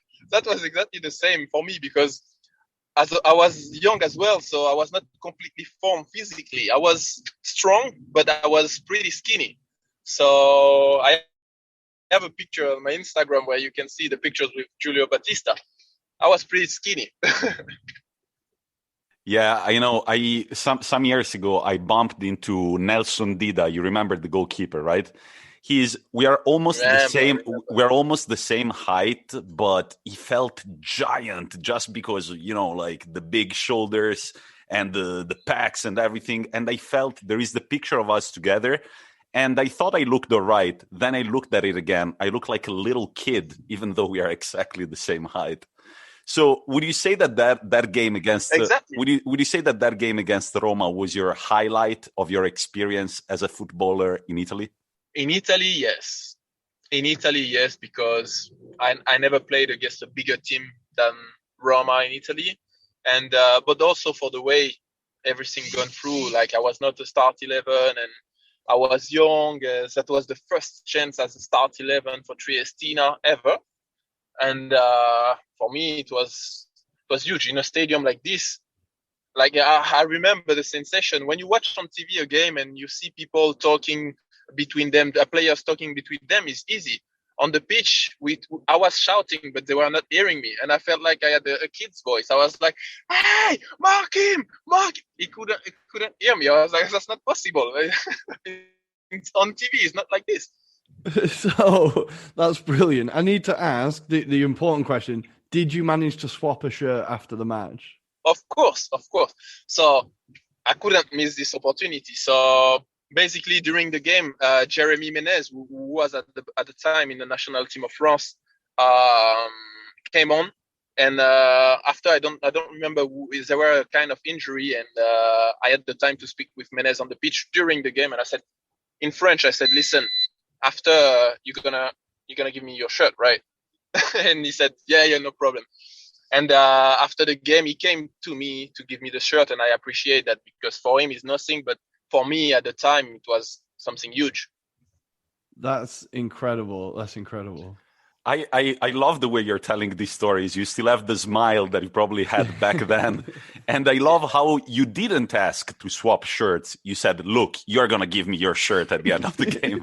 Of course, sometimes you have people they don't give you anything. They don't give you anything because they feel too important. And I think it's a shame because the young players, they dream about that, changing the shirt one day with some player. When I was young, I remember my cousin was playing in Ligue 1, and I remember my dream was to have the shirt of one of the players. That was just, that was fantastic. So I was always thinking, the day I will be a football player, I will give my shirt to anybody who asks me. If I can, I will do. And I did. All my family got more shirt than me now. Nice. And then after the Triestina experience, you moved to Pisa. Is that correct? Yes, moved to Pisa afterward, yeah. And I was looking at the Pisa squad. You played alongside Luigi Sepe, who is currently Parma's goalkeeper. Yes. Nice. Luigi Sepe. He was probably very young back then, wasn't he? He was young. Huh? He was not famous at the time. He was just making his first step really as a professional, I will say. He didn't play any big level when he came to Pisa. But in Pisa, he was second goalkeeper. He was not the first goalkeeper at the time. Mm-hmm. Was he already doing his eyebrows back then? He always had his style. But he was really someone very quiet, respectful. I have nothing bad to say about Luigi. He's really easygoing person. And he looks, from what I've been seeing on television ever since he's at Parma, he looks like a very solid goalkeeper. I feel like every year he's improving a little bit. And knowing Parma's situation this year for a goalkeeper, it's very hard to stand out. And I think he is standing out despite the amount of goals that they are conceding. I think he's really one of the best goalkeepers we have in Italy, one of the best upcoming goalkeepers. He is because, and not because he's my friend, just because I had the chance to play with Hugo Lloris as well. the national team goalkeeper of France when I was in Nice. And they have the one thing in common. They are so relaxed in the goals. They don't feel stressed. They don't feel like, oh, someone's going to score, or, oh, I got this guy in front of me. I don't know if I will stop him. They have both this thing of, I'm going to stop him, and you can notice it. You can notice it the way he is. So, from Pisa, you have your first opportunity to move to English football, and this is in Macclesfield, or to Macclesfield, which is in the Cheshire countryside. It's quite nice, Macclesfield. What were your first impressions? Again, how did this opportunity come about? So this is a pretty much crazy story, because when I finished my second year in Pisa, I wanted to change and try something different. I know my agent was talking about maybe signing Serie B, and the opportunity didn't come. And I said, at this point, I want to try to go in England. Everybody was saying, you're not going to play in England because until you didn't play a full season in Serie B, you're not going to play in England. So I decided to go on my own. So I took a one-way flight, and I took an hotel in London for 2-3 weeks, and I was looking around for contacts. And at some point, I came across the contact of my manager, Steve King, in Macclesfield, and he just said, "You're gonna play for me." And I played 4 months for him, and I really like the way he treated me. I really liked the club, because it was a family club where, it's not a big club, but it's a family club. They give you a chance. They appreciate your football, and the place. Well, Macclesfield is famous to be very small and very quiet, almost a ghost city after 5 p.m. Yeah, that's very true. It is not a big place, but that's not. And so, what were your first impressions of English football, coming from Serie B and then playing in, I believe it was League 2 at the time? Or so, what were your first impressions of the differences in football, the differences in style? So I have to say, with the National League, is completely different than Serie B. Serie B is still a very organized, tactical football. When I arrived in Macclesfield, it was National League. For example, the thing which shocked me the most was the goal kick. Because when there is a goal kick in National League, everybody goes on one side of the pitch, and and the goalkeeper just kick in there, and we fight. This is it. And we fight. And for me, when I was playing in Italy, it was very organized. The full pitch was always full. Whatever the move you do, the pitch is full, because there's an organization, a crazy organization. So I was a bit shocked about that, and I took a bit of time to adapt myself to that football. But I liked it, because I was a physical player, and I was happy to be able to do a huge tackle and don't hear the referee whistling the whistle. So. Yeah, you can get away with a lot down in those divisions, I think. So I think that's a bit more fun, maybe. But Macclesfield now are having a bit of a... because they went through a few rough years, but now it looks like they've been bought out and they're having a bit of a resurgence. So you must be happy to see that happen at your former club, right? Yes, because they've been good. They were really good, from the chairman to the manager, and I think some club like this deserve, because they've been in a playoff zone for a couple of years before to go in League 2, and I was happy to see that they're going in League 2. They deserve to know that level. Yeah, well, growing up, I always remember them playing Crewe Alexandra quite often. It was always a bit of a derby because we're not very far away. So I always remember them being around us, and it would be good to see them back. I think Crewe needs the derby back. But now we're going to go to the bit that I'm really excited to talk about, which was you joining Crewe Alexandra. Now, this was quite a difficult period in the club's history. I think the manager, it was strange. We'd had a bit of success, and then we started to level out a bit. But how did it feel signing for Crewe? What were your first impressions of the stadium, the town, the team? What did you think when you arrived? So for me, signing from Crewe was a huge opportunity, because keeping in mind that I left everything, I left whatever it was my situation in Italy to start something in UK, and I had to start pretty much from the bottom. And signing through was already after 4 months only in Macclesfield was a huge opportunity, because I was like, if I can do that after 4 months, what I am going to do in Crewe, I'm going to do huge things. And at the end of the day, when I signed, the stadium was nice, not the biggest, but it was still nice. Then I remember I signed on the 24th of June, and I had a scarf when I signed. It was freezing, so I was like, okay, it's like Macclesfield. It is going to be cold. But I really liked the way the assistant manager introduced me in the team, and I was just waiting then for my opportunity to do something well. Who was the assistant manager at the time? Was it Steve Holland or? The manager was Steve Davis. It was Steve Davis, and the assistant manager was Neil Baker. Neil Baker. Now, he is a club legend. He has been at that club longer than I've been alive, easily, and he is known as to be the nicest man on the planet. So yeah, he gave you a warm welcome and made you feel at home. Yes, and he was a nice guy.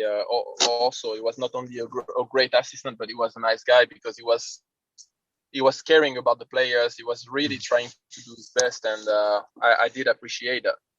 Appreciate that. I'm going to be but unfortunately, your time at Crewe Alexandra, you only appeared a few times at the club. Without going into, like, what happened there? Was there any problems in the back? Because I know at the club at that time, it felt like, as a fan, we were bringing in a lot of players and then they weren't getting opportunities. And I was just wondering, if you don't have to, but if there was anything you could shed on what was going on there. So I was now me, I'm always honest. At the time, maybe some stuff I couldn't say, but when I moved to Crewe Alexandra, what I didn't know that Steve Davis he has his players in place, and like every manager, but his son was centre back, and I was centre back, and I don't know if it had been a part of it, but personally, I don't know if it's because of that or other reasons, but I never felt I had really my chance like the other players. Everybody was having a chance playing, and I find myself like waiting for a chance that never really came. And I was a bit upset about that, and I mentioned it. This is why after I had to leave to go in Lincoln City on loan. I'm gonna rush to my home, just to plug my phone before it switch off, because I realize I don't have a lot of battery. Yeah, sounds good. Just join the call again when you're ready. Okay, perfect. I'm gonna be 5 minutes, no more. Yeah, perfect.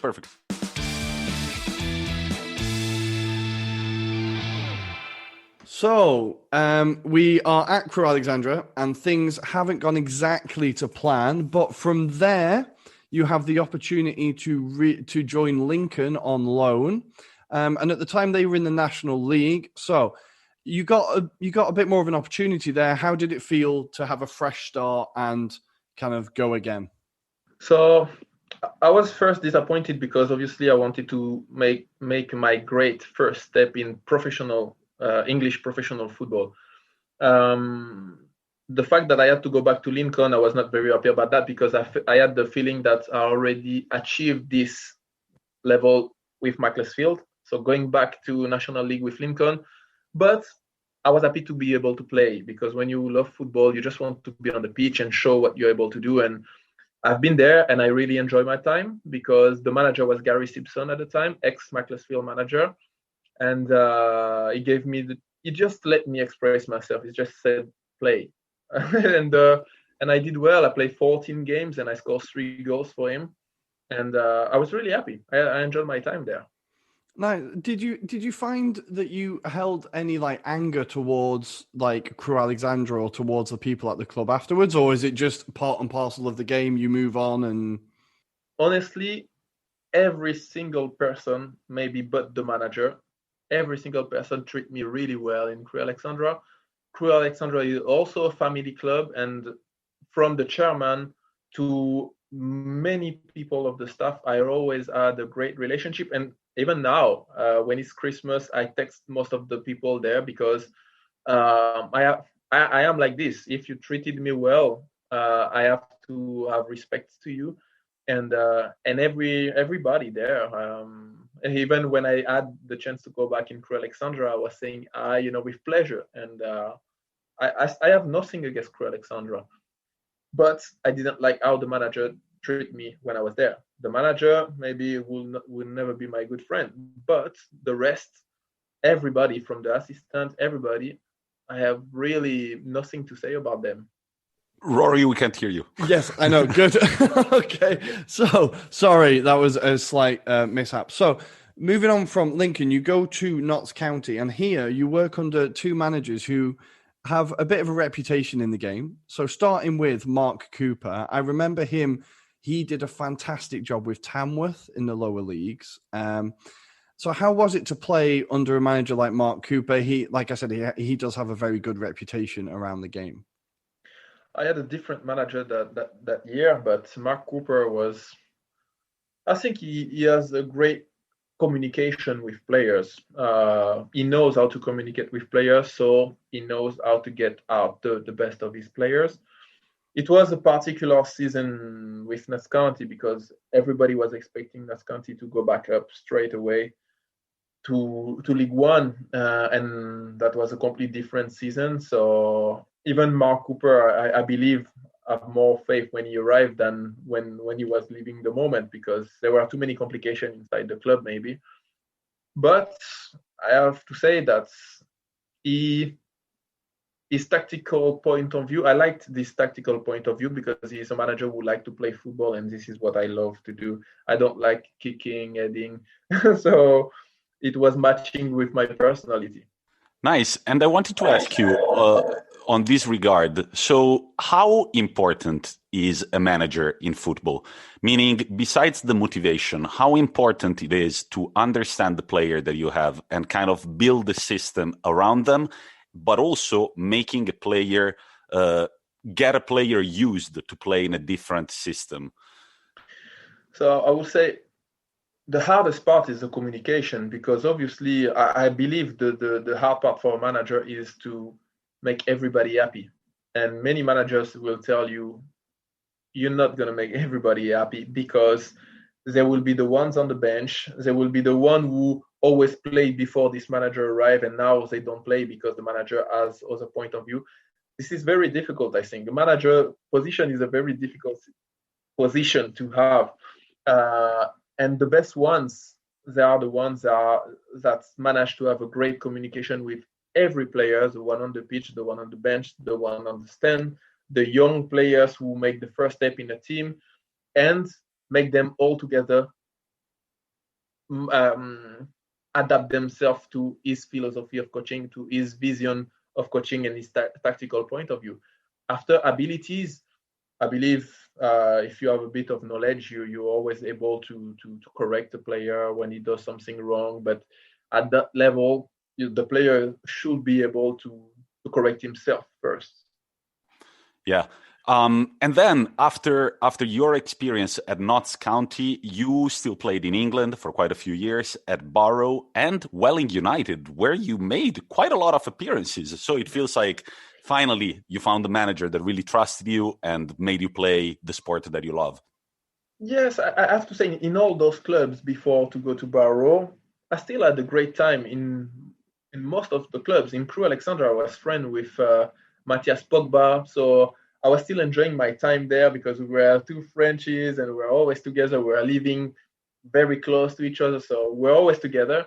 Oliver Viden, who play in Gillingham now. So all those players, I had a great time. Then in Notts County also, I had a great time there because with John Sheridan, I played a lot of games, and I have met Curtis Thompson, who played for Wycombe now in Championship. I had a great time. Then when I moved to Barrow, for me, it was the moment where I was like, okay, I need to get back on the pitch again, do what the same I did in Macclesfield and in Lincoln, get myself back on the market and show that I'm able to play higher level again, even though I was already 30. Unfortunately, it didn't go very well, and I broke my arm that season, so it was quite a ghost season. And then Steve King, who was my manager in Macclesfield, said, "Come to Welling United. I know you dropped level, and you will see you will play, and you will be back to enjoy football again." And at that time, I was like, my dream was to play in Championship at least. I didn't reach my dream, and I knew at 31 years old it would have been difficult from National League to reach the Championship. So I said, okay, I'm going to make a step back in football to enjoy football and start to create something for myself in my life. So this is where I started to do personal training in UK, and I was playing for Welling United. So I had a quite of balance in my life, and I just got married at the time as well. So I really enjoyed the season in Welling United, and that's why I think it made the difference on the pitch. Because I played 42 or 43 games on that season, and I scored 9 goals, or 8 or 9 goals. And I was really enjoying. It was really nice. Well, we can see here that you've obviously formed a very good relationship with Steve King, right? You've played with him at various clubs. So how hard is it to find a manager that just gets you? And is it like, when you do find that, is it something you try to hold on to? So when he calls you, you jump at any opportunity to play for him? Like, unfortunately, you cannot jump to any opportunity because it has to match with your point of view. That depends what type of career you want to do. Me, I've always been very optimistic. So I remember when I was 23 years old and I was in Triestina, many players were saying, "But you're still in Serie B, and you can play for the national team of Martinique," because I'm Caribbean. Like Thierry Henry is French, but he's from Martinique. They said, "You can play for the national team of Martinique." And with all due respect, and I knew I could have done, I was like, I want to play for France because I want to play for. I'm 23 years old. I dream high, and I don't play to dream low. So I want to play for France. So I always been like this, and so I couldn't follow the manager Steve King in every team he has been, and other managers as well who offer me different things. I just follow what I thought was the best for me. And Crew, when I signed there, I thought it was the best for me because it was the highest offer I had at the time, and I wanted to get close to the Championship, and I thought I would have done something to do that. Notts County, it was a very huge historic club, because it's the oldest club in the world. He has his past behind, and so it was impressive to play for a club like this. And then after, I choose to choose my life, to enjoy football. All my career, I fight hard to reach my dream to play in Championship or Premier League or Serie A. At 30 years old, I said, now I have to structure the future, because many players arrive end of the career. They didn't prepare properly the future, and it's hard after. So exactly this, Thierry, you sound like a very honest guy. So for me, it was very easy. I was terrible at football. I was never good at football. So it's very easy to say, I'm never going to be a professional footballer. I'm never going to reach high levels. Very easy. At 6 years old, I realized that. And okay, that dream that every Italian kid has, I had to put it aside. I wanted to ask you, since you're so genuine about your experiences, how difficult it is maybe to have a dream, a big dream, keep playing football, but seeing that you can never quite get up there.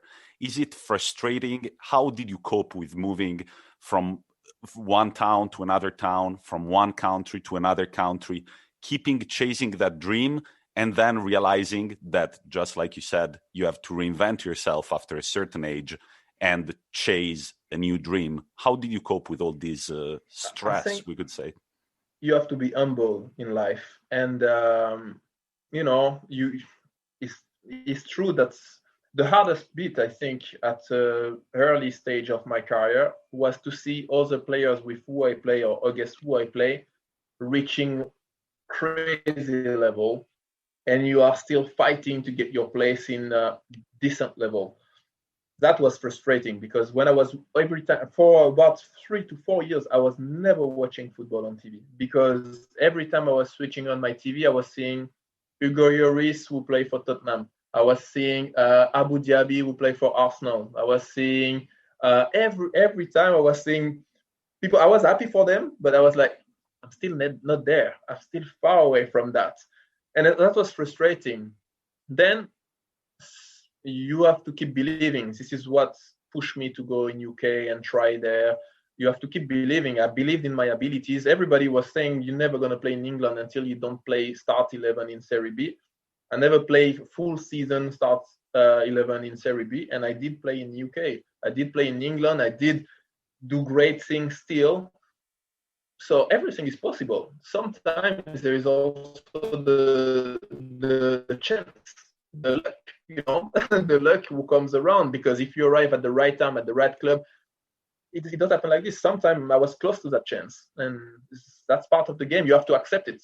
You have to accept it. If I didn't make all the effort I made, I don't know, I would have been a bit disappointed, but I'm not disappointed. I made my best. When it was time, I made my best. And this is why also I have a great relationship with many fans of different clubs, because even though I was not playing, nobody can say I'd never apply myself to reach that level. Then we all have limits. Maybe I was not made to be a Premier League player. That's fine. But I still enjoy what I did. Good. So we talked about your highlight when you played in Italy was playing at the Olimpico against Roma. What do you think was your highlight of playing in England? What is the moment of English football that sticks in your mind as your... So there's different moments. The first one was Macclesfield. There is two moments in Macclesfield. The first one was, I remember when I made my first tackle or something like this, all the fans started to sing my name. This is not something that happened that quick in Italy. In Italy, you have to build that over the years. First hard tackle, and they were already singing like if they prepared that, and it was fantastic. Soon after, we played the FA Cup against Wigan. I made a pen. Obviously, it was not the greatest start. We lost 1-0, but it was a great experience because it was the first time. I was just arrived in UK. I was playing against the Premier League. That was fantastic. It was fantastic. Then in Crewe Alexandra, I didn't play a lot, but the friendly game, we had the chance to play against Aston Villa and Manchester United, the reserve, but there were a player like Nani. I had the chance to play against Nani in friendly game. For me, that was the best experience in Crewe because they were players that I was watching on TV. So, and then as we played with Notts County at Aston Villa Stadium. And that was great. In Capital One Cup, I was on the bench and I came on the last 30 minutes maybe. And it was really good because it was the ambience, UK, English football ambience, and that was fantastic. My father came from France to watch that game. Nice. And this was where you got to play against Jack Grealish, right? I believe that Jack Grealish was on the pitch? He was on the pitch. He was on the pitch. And I exchanged my shirt as well, not with him, but... with the striker who was Sinclair. Sinclair was the striker, and he scored 3 goals that game. Obviously, I was marking him for 30 minutes. I said, no, at least. And he scored the 3 goals in those 30 minutes. You kill my game, at least you give me your shirt, Nice. And I wanted to ask you, since you were talking about your best memories in Italy and in England, where's the better atmosphere? We had an episode last week where we talked about the differences of atmosphere in Italian football and English football. We're mainly talking about Premier League and Serie A, but are there some stark differences between the fans, even in the lower leagues, not necessarily Serie A and Premier League? So higher level is two different love. But I think it's two wonderful loves. There are different loves. It's different. It's just different. There are two good love of football and the highest level. Then lower we go. I believe in Italy there is passion of football, but for the higher level, lower you go, less people are passionate about. For example, Rapallo is a great club for this division where I play now, but we have like 300 people, 200 people. When I was playing for Brackley, we were 1,500 people. So in England, even lower level, you find like fans who travel across the city to see their team, and that's something impressive for me. Because in France, we don't do that. In France, after the Ligue 2, it's finished. Nobody goes to the stadium. No, well, this is something I've definitely noticed kind of watching football in Italy. I've been to watch Lega Pro, which is like Serie D, right? And when I went, there was like maybe 300-400 people, but like at Crew Alexandra, we kind of regularly get 2,000-3,000, 4,000. And when I tell Italians this, it kind of blows their mind that many people would go and watch that level of football. They are shocked when I speak with some players in my team, young players in Rapallo. They said, "Oh, but you were playing against in front of 3,000 people in Crew." I was like, "Yeah, but it's not that impressive, you know. There in England, it's not that impressive. Like Notts County, when I said, again, when we were playing against Mansfield, there were 10,000 people. The stadium was full. People are like, wow." So I was like, wow, this is something that will never happen in Serie C here, unless you are playing for a great place. I had the chance to play for Pisa.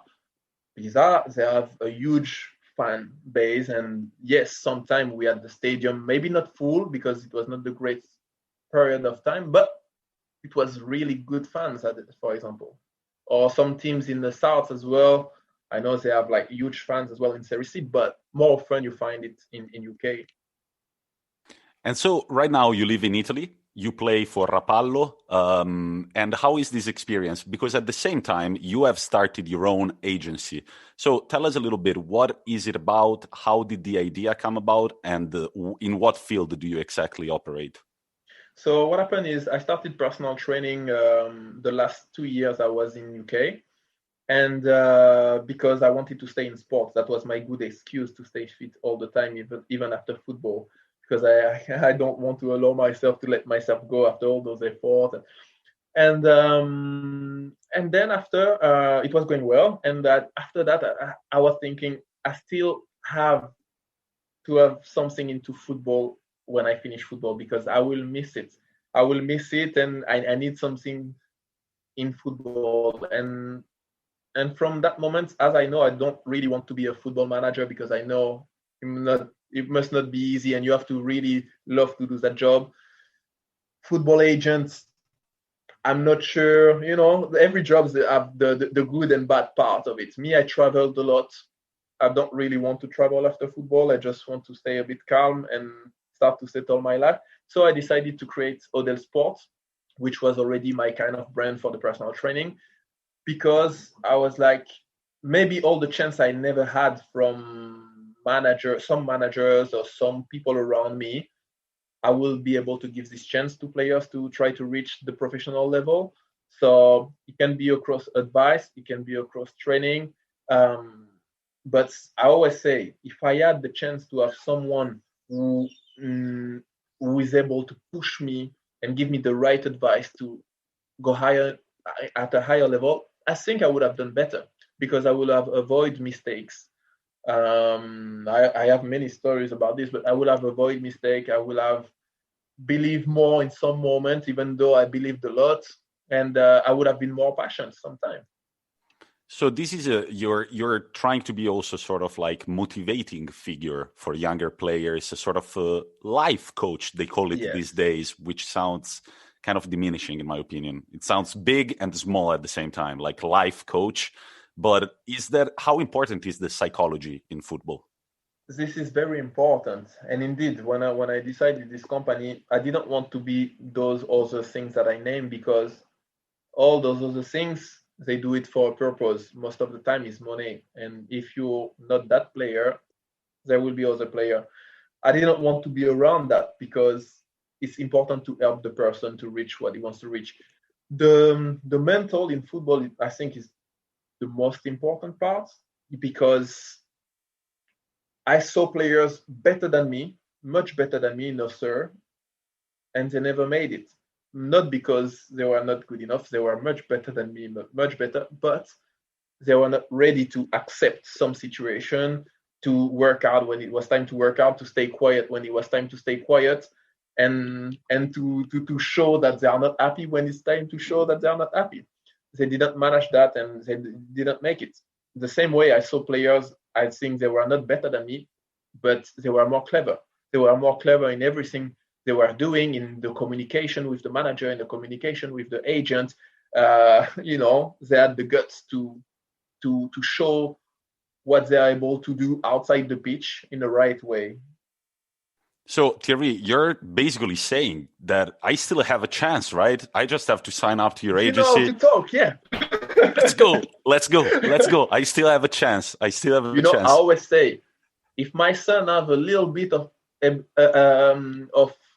skills, I think he can do something, because football is football, yeah, but unfortunately there is also the way that it's who you know, how you can communicate, what mistake you have to avoid, what things you have to work, and like every business is there is the part business of it. And yeah, if you know someone in the academy, I remember when I was in crew, I remember Jibril Cisse putting his son in a crew academy.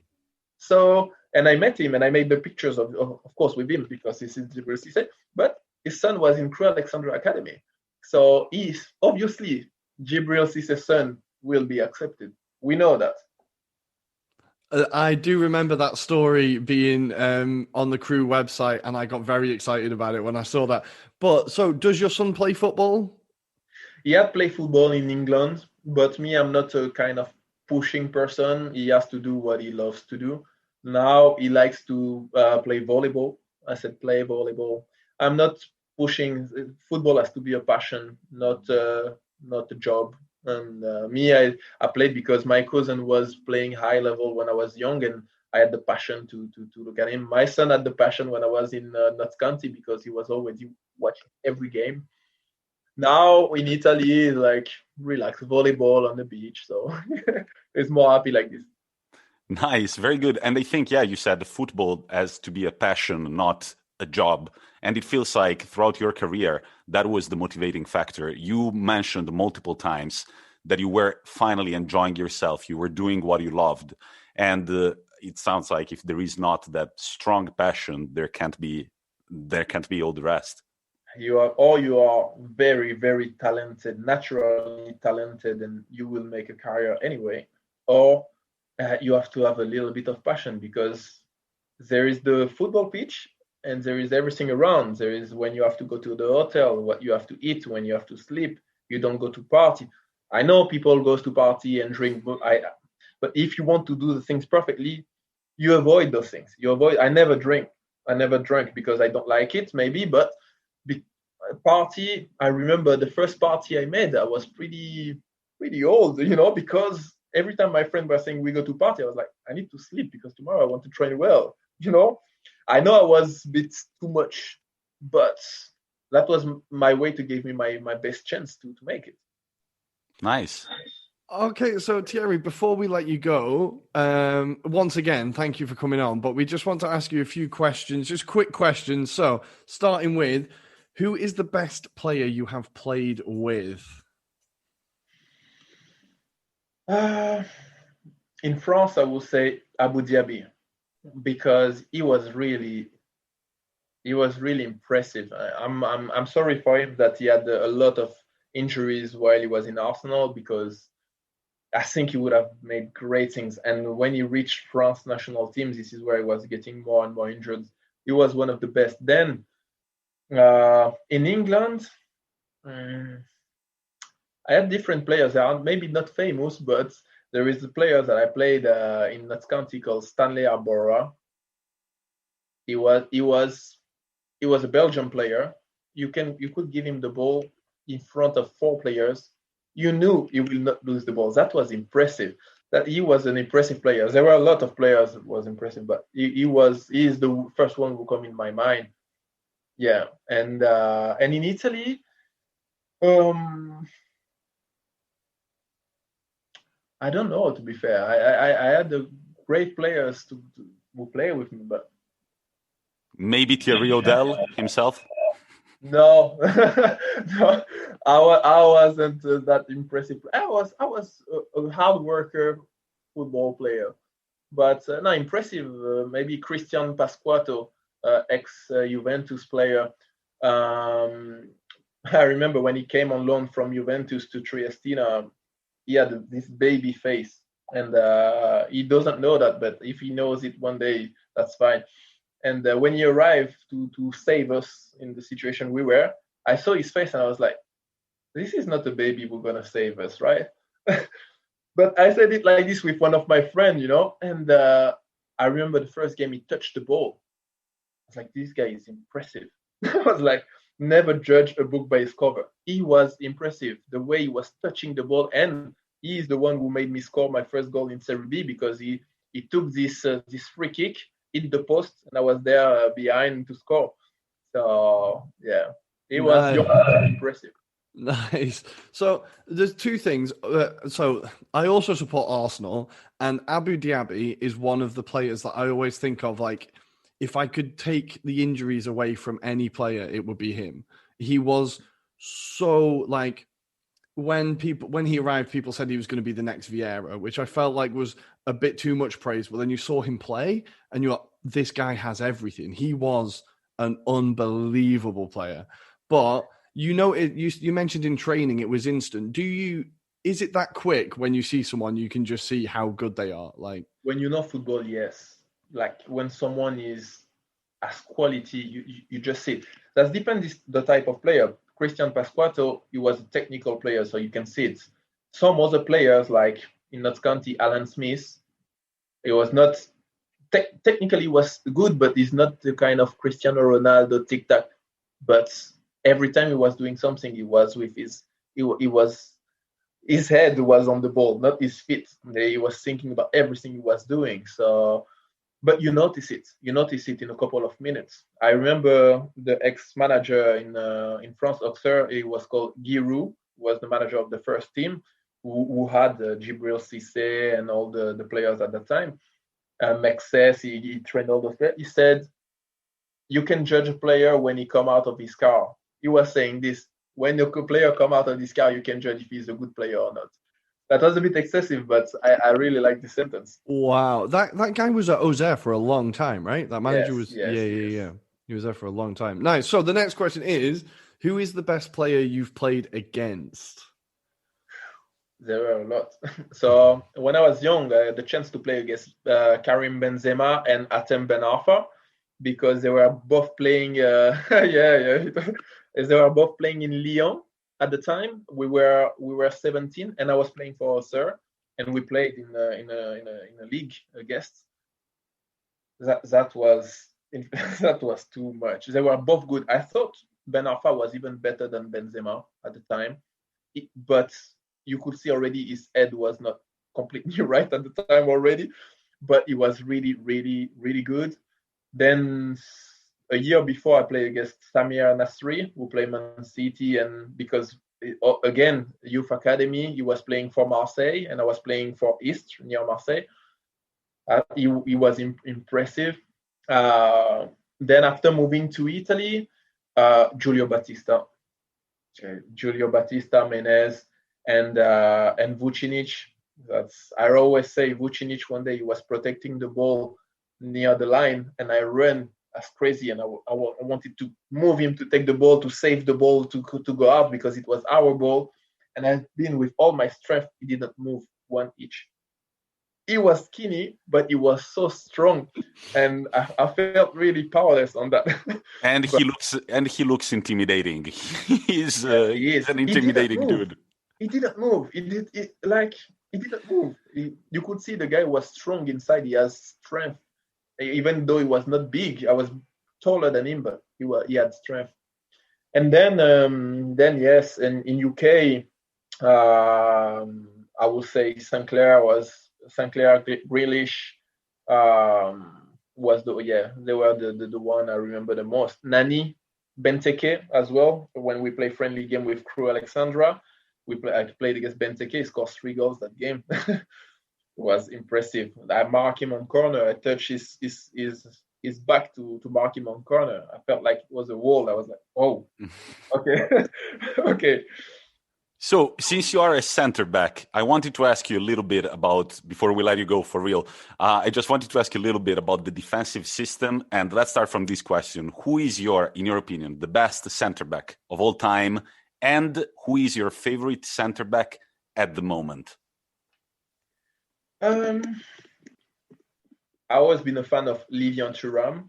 So I know he played right back many times, but he was also playing center back. I would have put money on this answer. I had a feeling that Is you were it? going to say, yeah. I mean, you're French and you were 11 in the 1998 World Cup. And I thought, when I'm going to ask him this question, his first answer is going to be Thuram. I'm sure about it. Lilian Thuram was... I liked him, and growing up, because he never had like this crazy touch on the ball. He never been that crazy, but he was professional. He was good at what he does. He was strong. That was, for me, the best center back at the time, obviously, because I'm French and I know there were also good players, because we talk about the Brazilian team back in the days. There were like Junior Baiano, like there were a lot of great players at the time. Today, I would say players like, I don't know. I'm a bit fanatic of Italian defender, because I think they are very, very squared. At the time, I don't know, but I really liked Maldini, Nesta, and Cannavaro. They were three players, like, they had different ability, but they are not very recent, I know, but they are the ones who impressed me, because they are clinical. They were not impressive they were not taking the ball and dribbling. They were doing the job, getting back to the line, and they were winning the World Cup afterwards. That's it. This is what they were doing.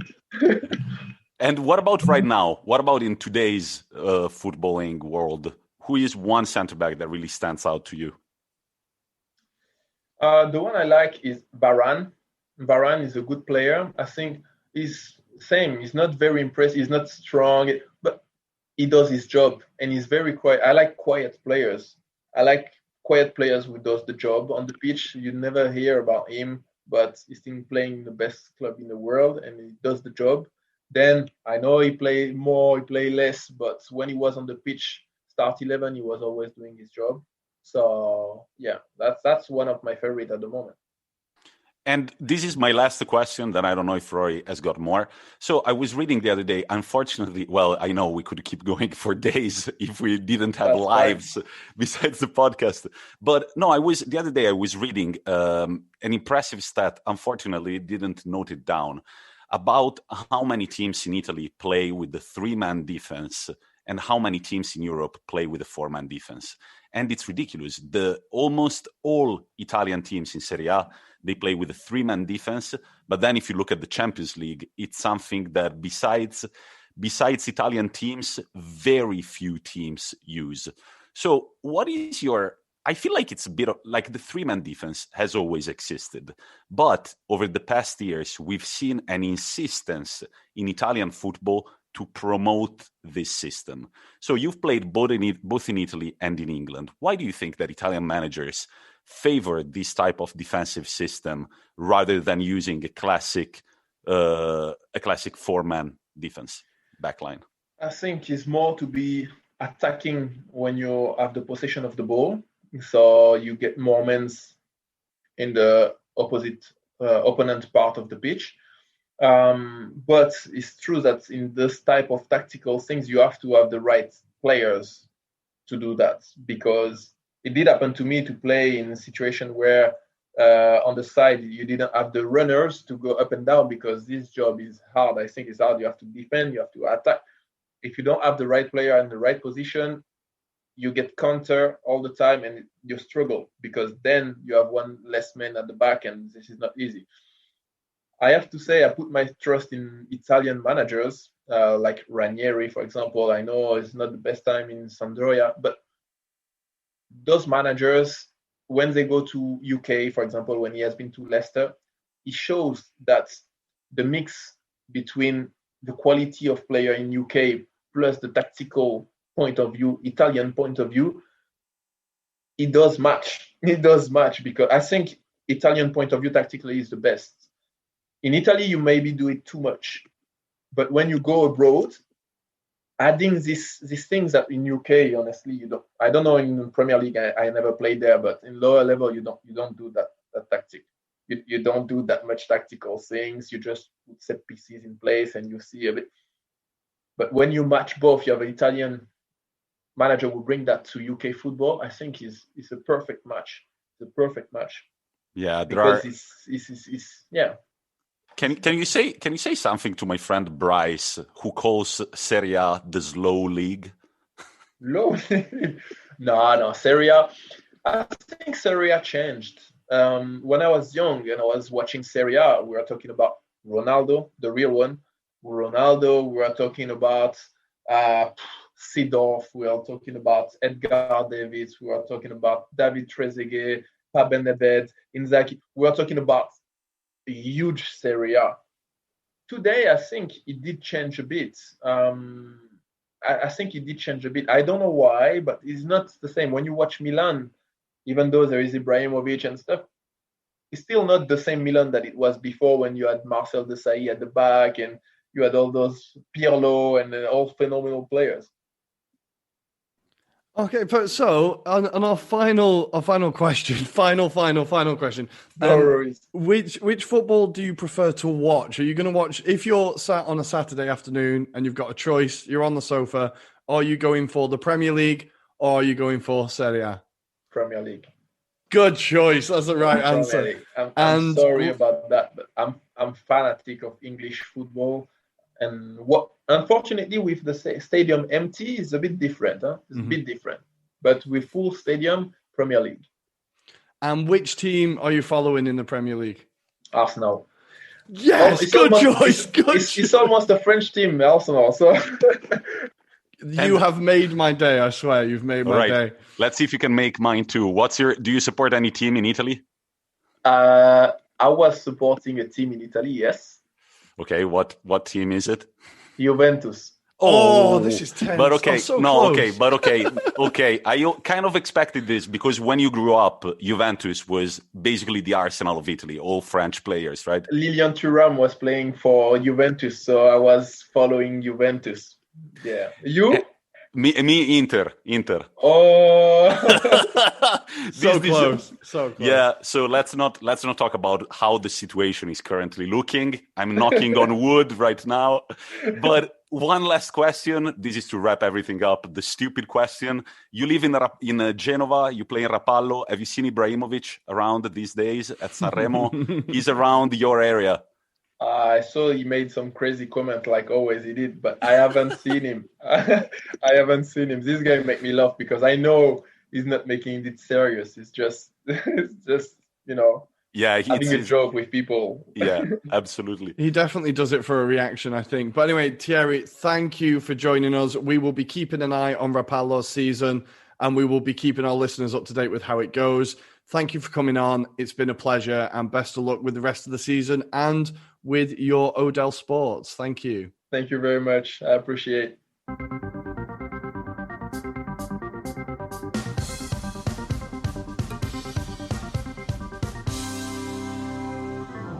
Wow, what an interview, man. I really enjoyed that. We could have talked to him for hours, and I think he would have been happy to talk to us for hours as well. He was in no rush to go anywhere. No, absolutely not. And yeah, super nice guy, as you said before the interview. And thank you again, Thierry, for coming on. And we both agree, Rory and I, that it was very interesting to interview a guy that worked his entire career in lower divisions to see exactly how the feeling is about keeping on fighting for a dream that maybe never come. But Thierry's smile taught us that it's all good as long as you're having fun, right? Yeah, exactly. And he was crazy honest about the whole thing. I really enjoyed him being very open about his time at Crew Alexandra because there was what he talked about, there was rumors of, and we all kind of knew that was happening. So it was really refreshing to have his honesty about that. And yeah, what a guy. And we said off record that if we're ever in Genoa, we shall go for go for a drink. So I look forward to that. But now, Tommy, it's time for the quiz. You have 3 questions to ask me, but first I shall remind the listeners of the clues that I gave to you. So the club that I spent the least time at was AC Milan. I have 58 caps for my country, scoring 9 goals. I have 52 goals in total across my career, and I have played with Big Rom Lukaku, Adel Tarapt, and Deco. Who am I? All right, now I've got 3 questions. Let me start off with, am I European? No. All right, I'm not European. Am I African? Yes. Nice. I always like this question. It really divides the world. Yeah. Well, it does kind of narrow it down quite quickly, yeah. Yeah, it does narrow it down quite quickly. And the last question that I'm going to ask you is... have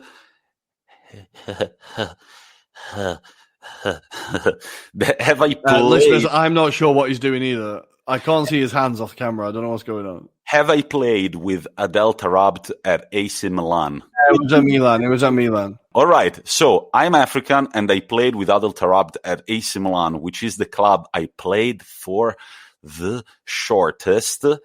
But then I've played with Deco after I played with Adel Tarabt at AC Milan. No, before.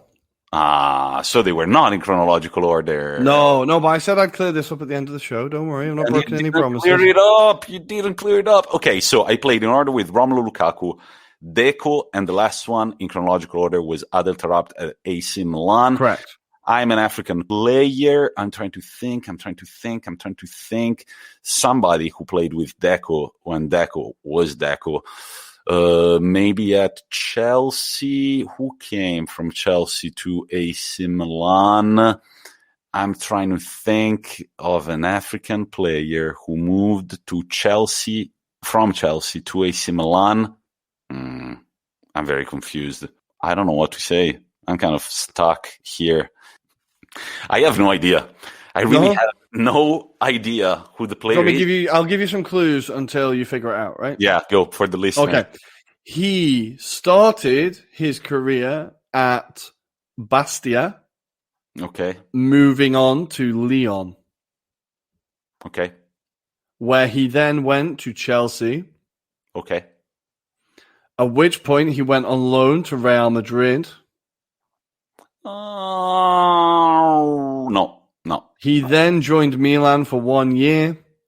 Then he played in Panathinaikos, Persib Bandung, and Sabale.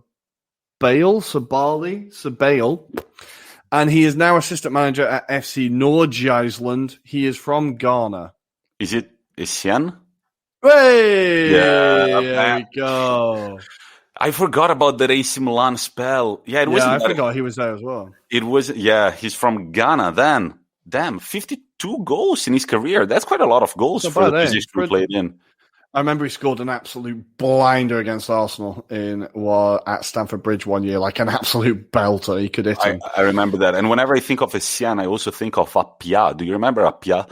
Even Appiah, yeah. Yeah, and they both played for Ghana. There was a moment when they had a very good national team, including Kevin Prince Boateng. Listeners, if you want a little treat, Google Michael Essien statue and enjoy. It is one of the worst footballer statues going. I will tweet it out on our Twitter again. It has been posted before, but any excuse to share that photo, it is fantastic. Michael Essien, the big man. And that's it with our episode for today, I guess. Ruairi. It is indeed. We are finished. It's been a monster one. It's been a long one, eh? And as always, guys, we will send you out with a quote. We are going to be talking about LeBron. So he's the guy who said in Sweden he was talking about the same things because his last name wasn't a Swedish last name. He felt like there was some racism going on. I speak from a very educated mind. I'm kind of the wrong guy to go at because I do my homework. Zlatan put in his place. We shall see you next week, guys.